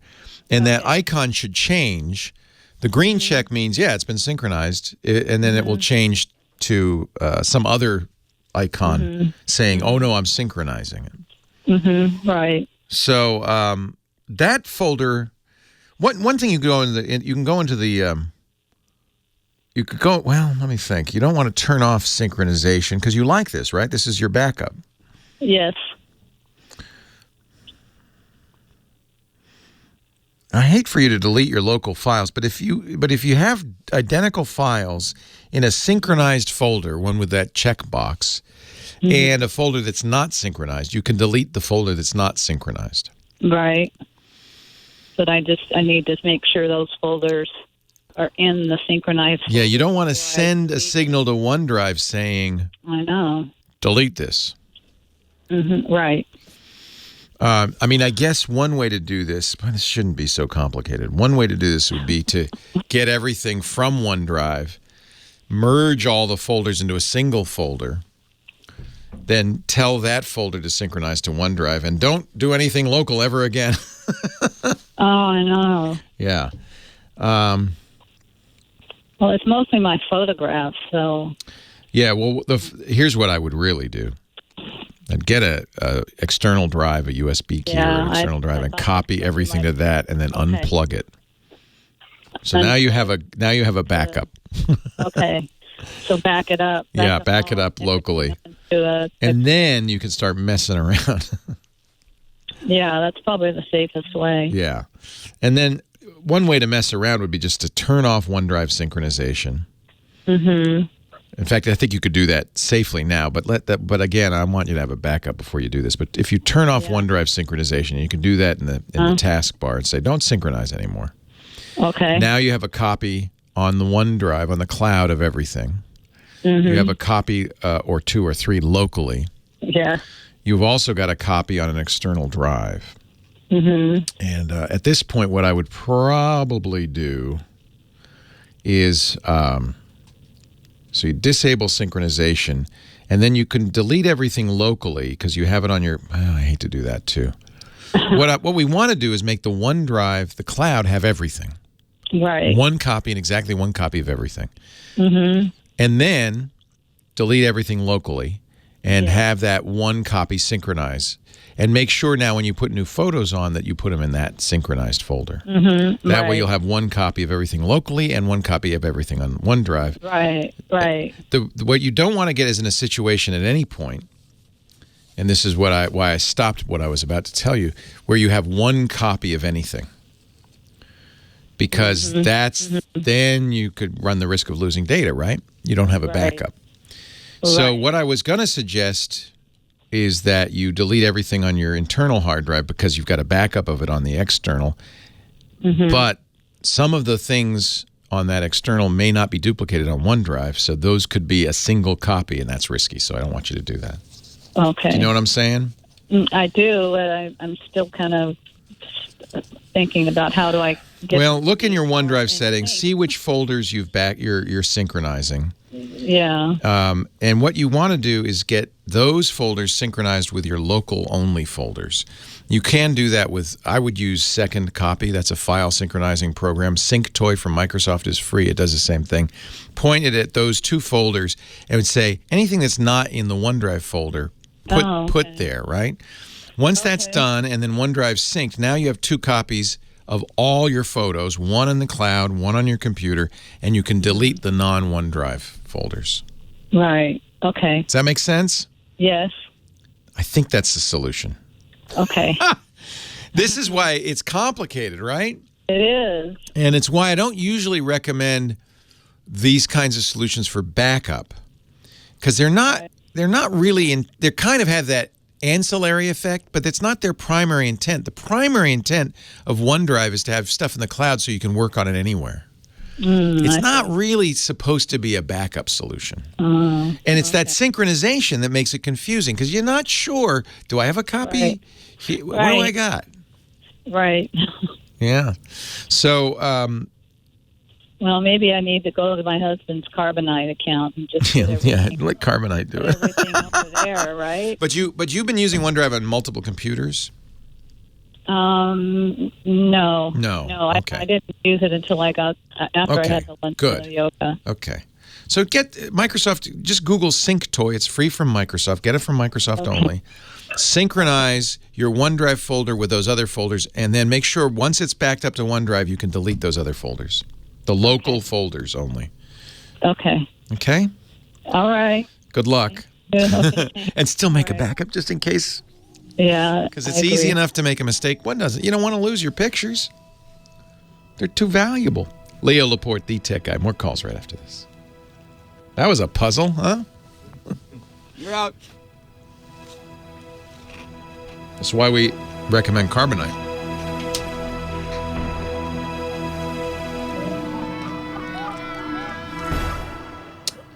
I already had all my dongles, Mike. So I don't get to take advantage of the new dongle discount.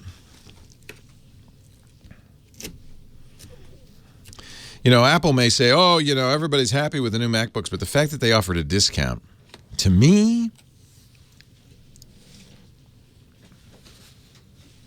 seems like maybe they are getting some negative feedback. Leo Laporte, the tech guy, 8888 Ask Leo. The phone number, Rick in Glendale, California. Hi, Rick. Hey, Leo, thanks for taking my call. Thanks for calling. I've been a lifelong Yahoo email user. When I say lifelong, I mean the life of Yahoo email. Yeah, not your life. No, me too. I've had a Yahoo email. I paid for a pro account since day one, yeah. And it's worked relatively well. Last couple of years gotten a little clunky, but I've got a millennial tech-savvy daughter who mentioned to me a free app called Boomerang, which you're probably familiar with, and it works great, which it allows you to compose messages and then schedule them to send later. So if I'm up cranking out and composing emails at 3 in the morning, but I don't want my recipients to know I did it at 3 in the morning, I can schedule it to go later in the business day. Only problem is Boomerang works with Gmail, not with Yahoo email. So that set me about the process of migrating over to Gmail. Good. And now, a couple months later, and like you, I was using a paid Yahoo, their Concierge First Class Deluxe paid account that charged me $19.99 a year. Right. But as part of that, I could get a human when I needed tech support. And now I'm on Gmail, and they apparently don't provide No. that. My question is, I'm not looking for free. I mean, I know you get what you pay for, and it's free. I'm willing to pay for tech support, but for my organization, I run a couple of AdWords accounts, and maybe that's made me gun shy of just Googling the term Gmail tech support and clicking on the first thing that comes up. You have any recommendations for somebody who wants support on Gmail? We always joke that Google's support is a Python script. It's a computer program. They do actually, Google has very good support for some of their products. But a free product, you're not going to expect good support. It's all the paid products like Google Voice or Google Fi, the Google Apps for Work, stuff like that. If you were to upgrade to a Google Apps for Work account, you'd get very good support as well. But yeah, for a free Gmail account, I can't really blame them. I've never found that I needed support, and it may be that you don't.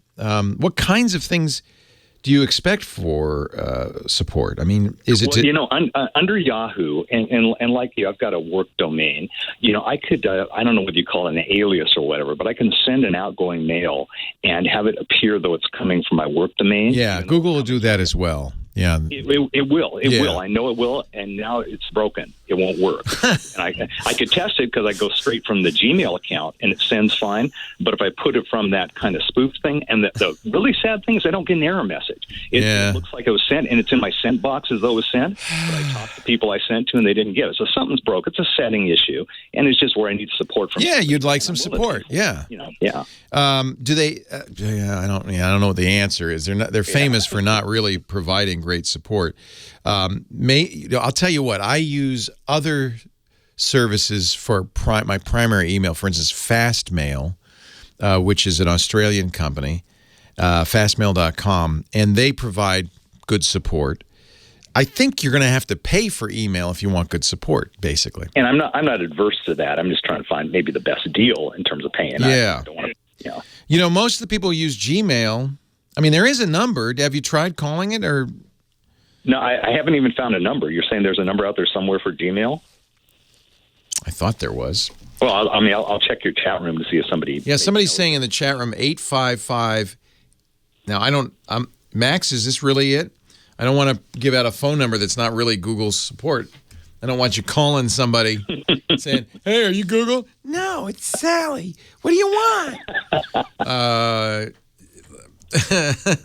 So maybe I shouldn't say that out loud. Okay. Having learned from 24/7. Yeah, if you got G Suite, the paid version of Google, you do in fact get it.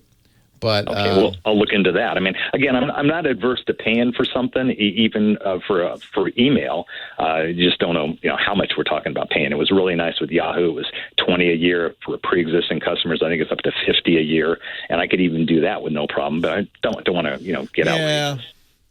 Yeah. I mean, I believe they have email support at least. I don't know. If you Google, and as I have just done, phone support for Gmail, you get other third-party companies that are going to do it. And that's interesting. That might be a solution as a third party. I just wonder if there are reviews of those guys out there. I think the best you're going to get for a free service like that is email support. It's just very expensive to have customer service reps sitting there answering the phone for a free product. I think you were telling us one time, Leo, that's why self-service is so much cheaper in some of the Asian countries, because the folks there will read the manual before. That's right. They're quite famous. A number of companies charge more for products in the U.S. because they don't expect U.S. customers to read the manual, so they know they're going to get phone calls. I remember that was a couple of years ago. I do remember seeing that.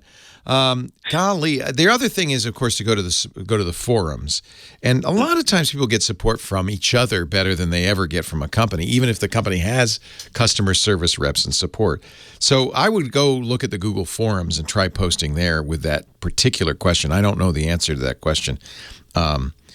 Believe it or not, you've been really helpful, Leo, because my experience has usually been when I come up with an unanswerable question, it's because it is really hard to answer, not just because I was being a total dummy. No, you probably went through the settings already, and you did know, in fact, that they had this feature. Why it's not working, that's another question entirely, right? Yeah, right. Yeah. But hey, you've been helpful, and I appreciate that. G Suite is not super expensive. Okay, well, I would look at that. That's certainly what we use, and then they have much better support, of course, because you're paying them $5 a month. Well, I could live with that, so that's not a problem. Yeah, I'd take a look at that. Look into that. Yeah. Okay. Hey, thanks, Leo. My pleasure. Thanks for calling. Yeah, it's designed for the pro user. You know, the work, and that's what we use at work, here at the office. Yes, this is a job. What do you think? I come in on my weekends just for fun? 8888 Ask Leo. It's not really. It's more like an adventure. It's not a job. It's an adventure. Let's take a little break, and I shall return with more of your calls. 8888 Ask Leo right after this. So, Florida Vet, you would appreciate this. I'm getting a new toaster oven. Florida Vet was saying, don't microwave your food. Use a toaster oven. Who was it talked me into this? I think it was Stacy Higginbotham.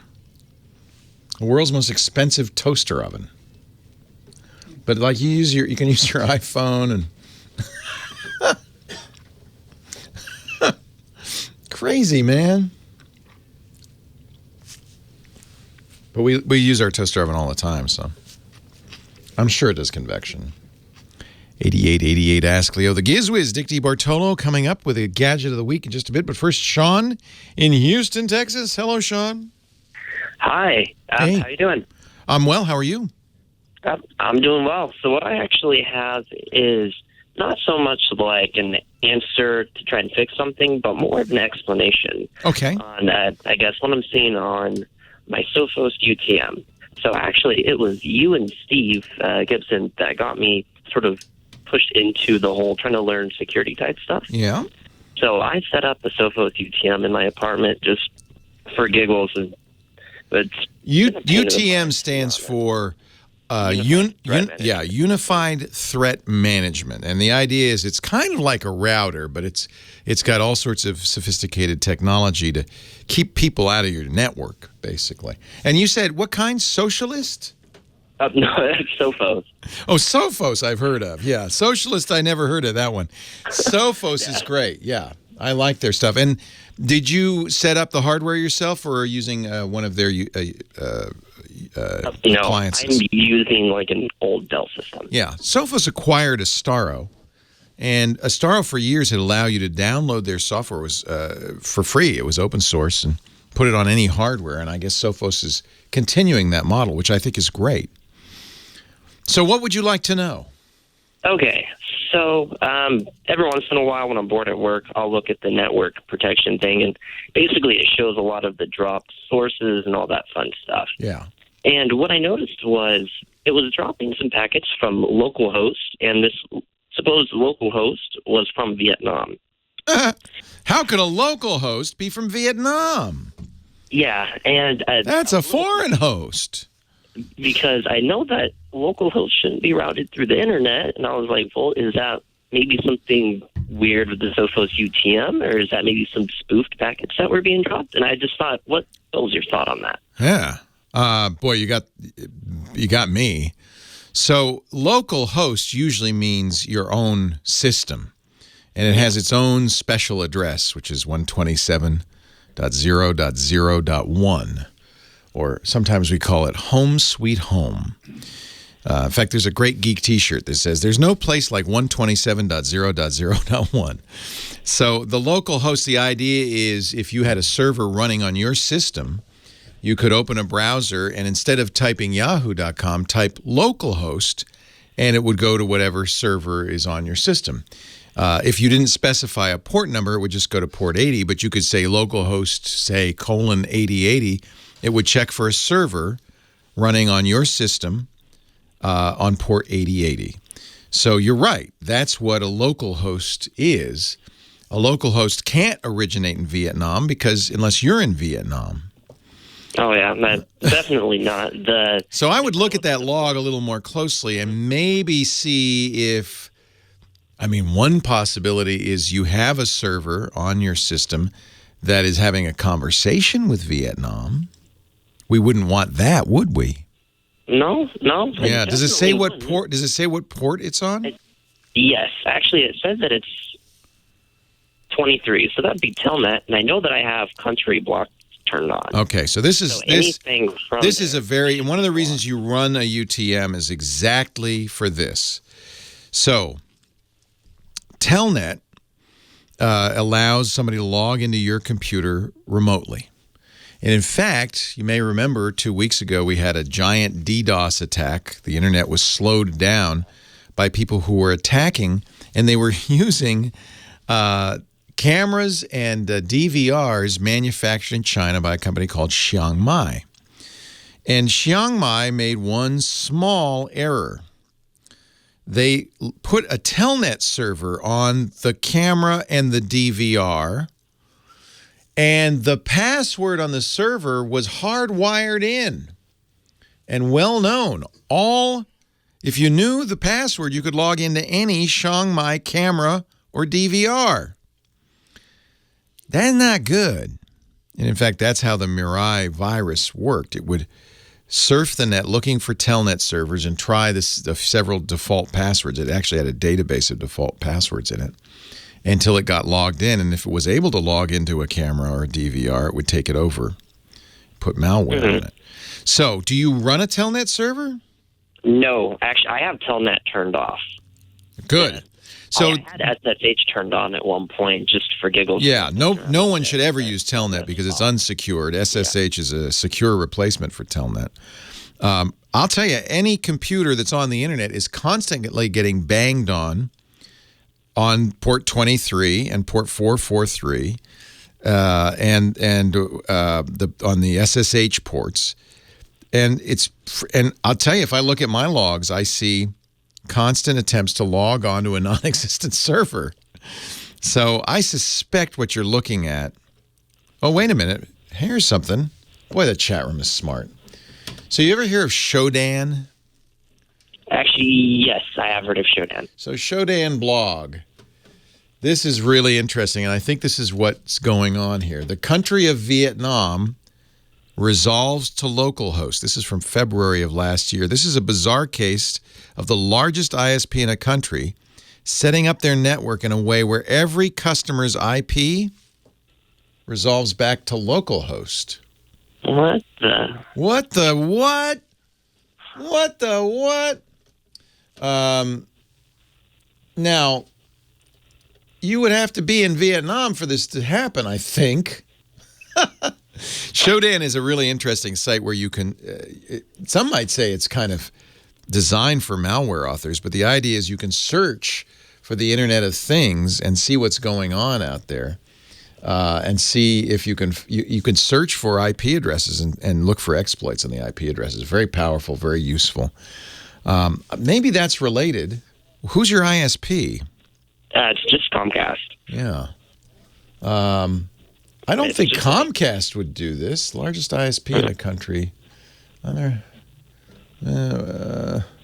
Of the nearly 5 million banners in Shodan for Vietnam, 1.5 million of them resolved to localhost. I'm not sure what's going on, but I would read this post and dig deeper on this one. That's bizarre. It sounds, how could this couldn't be a coincidence, right? But I'm not sure why you're getting this spurious result, but it does sound like it's related to this. Maybe somebody's suggesting, and I think this is accurate, a spoofed reverse DNS. or something like that. Okay. In other words, it is possible, apparently with a bad BGP setting or something, to make it look like an entire country is on your local network. This is not a desirable thing. And these kinds of things happen on the internet. I think you probably know more than I do since you're running this Sophos UTM about analyzing those logs. One good suggestion, anytime you have a log with a strange result, is to copy and paste that result into Google, and you'll find other people reporting something similar. But I would start at this Shodan blog post from February 2015, because, boy, that sounds like it's right up your alley. I suspect that's a Google result. Very strange. You think his hosts file is corrupted? Maybe there's something wrong in his hosts file? That is the geekiest call we've had all week. 8888 Ask Leo. The Gizwiz just around the corner. He's got a great gadget for us. And I think we're going to find out the results of the What the Heck Is It contest, because here we are at the beginning of a new month. So we'll find out what that picture was. And we can get a chance to play our new What the Heck Is It contest. And if you know why you would get this kind of log error on your UTM appliance, maybe you can call to 8888 Ask Leo. Leo Laporte, the tech guy. You're out. That's a very, I have no idea what that's all about. That sounds very strange, Sean. So yeah, I even asked some coworkers about it, and they weren't really too sure either. So I have to think it's related to this. Bizarre. Yeah. I just saw that. I don't understand. Of the banners in Shodan for Vietnam. So it looks like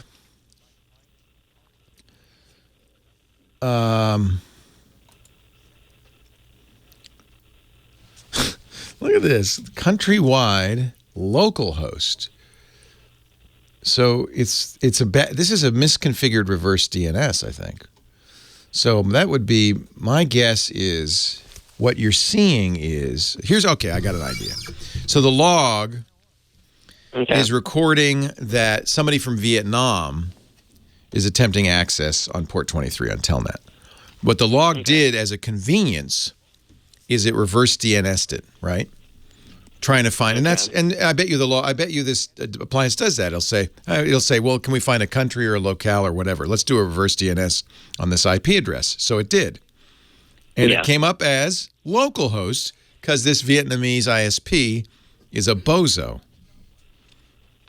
Okay. Does that make sense? Well, then, when you look at your log, does it have more information than just IP addresses? Does it sometimes say country or locale or even not really ISP? Because I think that's not unusual in a report to do the reverse DNS. I bet you that's what happened. Yeah, it shows the IP, then it just shows like the flag, and you hover over the flag and it says Vietnam. The amount of packets, whatever. But that's where it gets Vietnam, right? Yes, that's where it gets Vietnam. Right. So it is doing reverse DNS to get Vietnam. So that's why it's saying it's a local host. Okay. See what I'm saying? It's identifying it as localhost, even though it's not. It's a guy in Vietnam on this ISP. Huh. Well, okay. That definitely makes sense then. Yeah. That's funny. That is so weird, and that's the chat room. Thank you, chat room, for finding that one. That is just bizarre. In fact, you could do this. You could take the IP address they provided and do your own reverse DNS on it, and I bet you it would turn up localhost. But it's not you. It's them. Yeah. Yeah. I think we got it. All right. Wow. Well, then, that's I'll geeky go ahead as and hell. I'll let you go. All right. Hey, nice talking to you, Sean. All right. Take care. Thank you. Wow. Dick, you would have known that, I think. Possibly. Only because I turned away. I was looking at the winners from the past. What the heck is it? Oh, yes. We must look those up.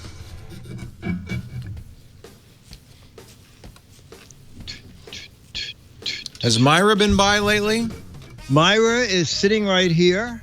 Myra, I love your Facebook posts. Going into hiding on Wednesday. I love it. No. We're going to win. You are going to win. We're going to win. It's going to be okay.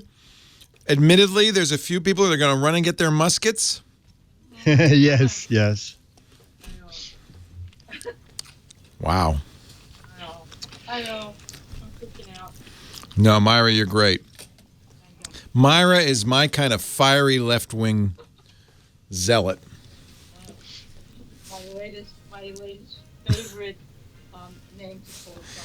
You say things I wouldn't dare. You notice I don't say anything on Facebook about politics. I don't want to get into that at all. No. Neither do I. Ever since I wrote a dumb Donald match game question and someone said, "Hey, don't get political." What was it? It was just a dumb Donald question. They didn't want me to use the word Donald. I've been using it for 30 years. You can't even use the name Donald anymore. Yeah. All right, hang on. We're spending a Saturday in the park with Dick. Leo Laporte, the tech guy. Dick DeBartolo is here. He is for years. If you know the name, as I did, one of my producers, I'm thinking now 15 years ago, came up to me and said, "Hey, there's this guy named Dick DeBartolo wants to be on the show. Do you know who he is?" I said, "Do I know? Of course I do. I've read him my whole life. That's Mad Magazine's maddest writer." Yeah, that guy. Yeah.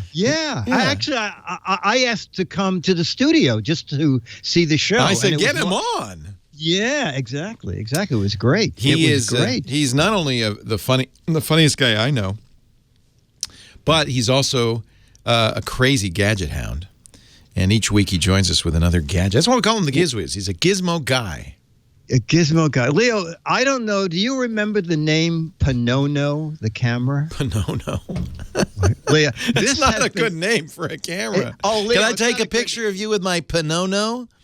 No. Leo, wait until you hear about this. This has been going on for 3 years. I saw this CES 2014. 2015, it wasn't out yet, but they had raised about a little more than $1 million. This is a 108 megapixel camera. Whoa! Now, it's not one camera. It is 36 3-megapixel cameras. No. When you see the price, you'll say no. Yes. In the shape of a ball. Yeah. I've seen this. You throw it up in the air. Yes. At parties. And then it never comes down, and you go, "Where'd my Panono go?" Well, I met them again at Photo Plus Expo, and I said, "Guys, when it first came out, you could buy it on Indiegogo for $4.99. I was just in the press room, and I saw, is this now $1,499? And they said, no, because we can't make them for that. It is now $1,999. And they said, when we said like you could throw it in the air and you didn't have to worry if it fell, they said, well, don't let it. If you throw it in the air, make sure you catch it. Because your $2,000 camera is kind of fragile. Yes, exactly. Now, you got to be mispronouncing. It must be Pano No. Pano No? Well, because it's a panorama camera, right? Oh, okay, it is. Okay. It's a panoramic ball camera. Yes. So, but now they figure, who's going to throw this in the air and risk $2,000? So you can pay another $50. Oh, good. And get a stick to screw into the side of it. So now you can just hold it over your head. But you don't want to do that because then your pano has a stick in it. Yeah, exactly. I mean, the people at the booth, they're young and they're very energetic. Yeah, but they're positive. And also, Leo, in the 3 years, drones have taken over, so you can get pictures from way. Has it been 3 years? Yes, it started at CES 2014. So in another month, we'll be going to CES 2017. So it has been around for just about 3 years. $1,999, or get the set, which includes a tripod, for $2,110.12. Yeah, what's the 12 cents up for? Shipping. No, shipping's not included at that price. Oh my gosh! Holy cow! Oh my gosh! Oh my god! Cow. All right, but you know what? Do you still use your Theta S? I have it. I always think I'm going to use it, but nah. No, okay. not that much. I like it. I mean, that's my recommendation for. Okay. Well, at the show they introduced a different version. Same optics.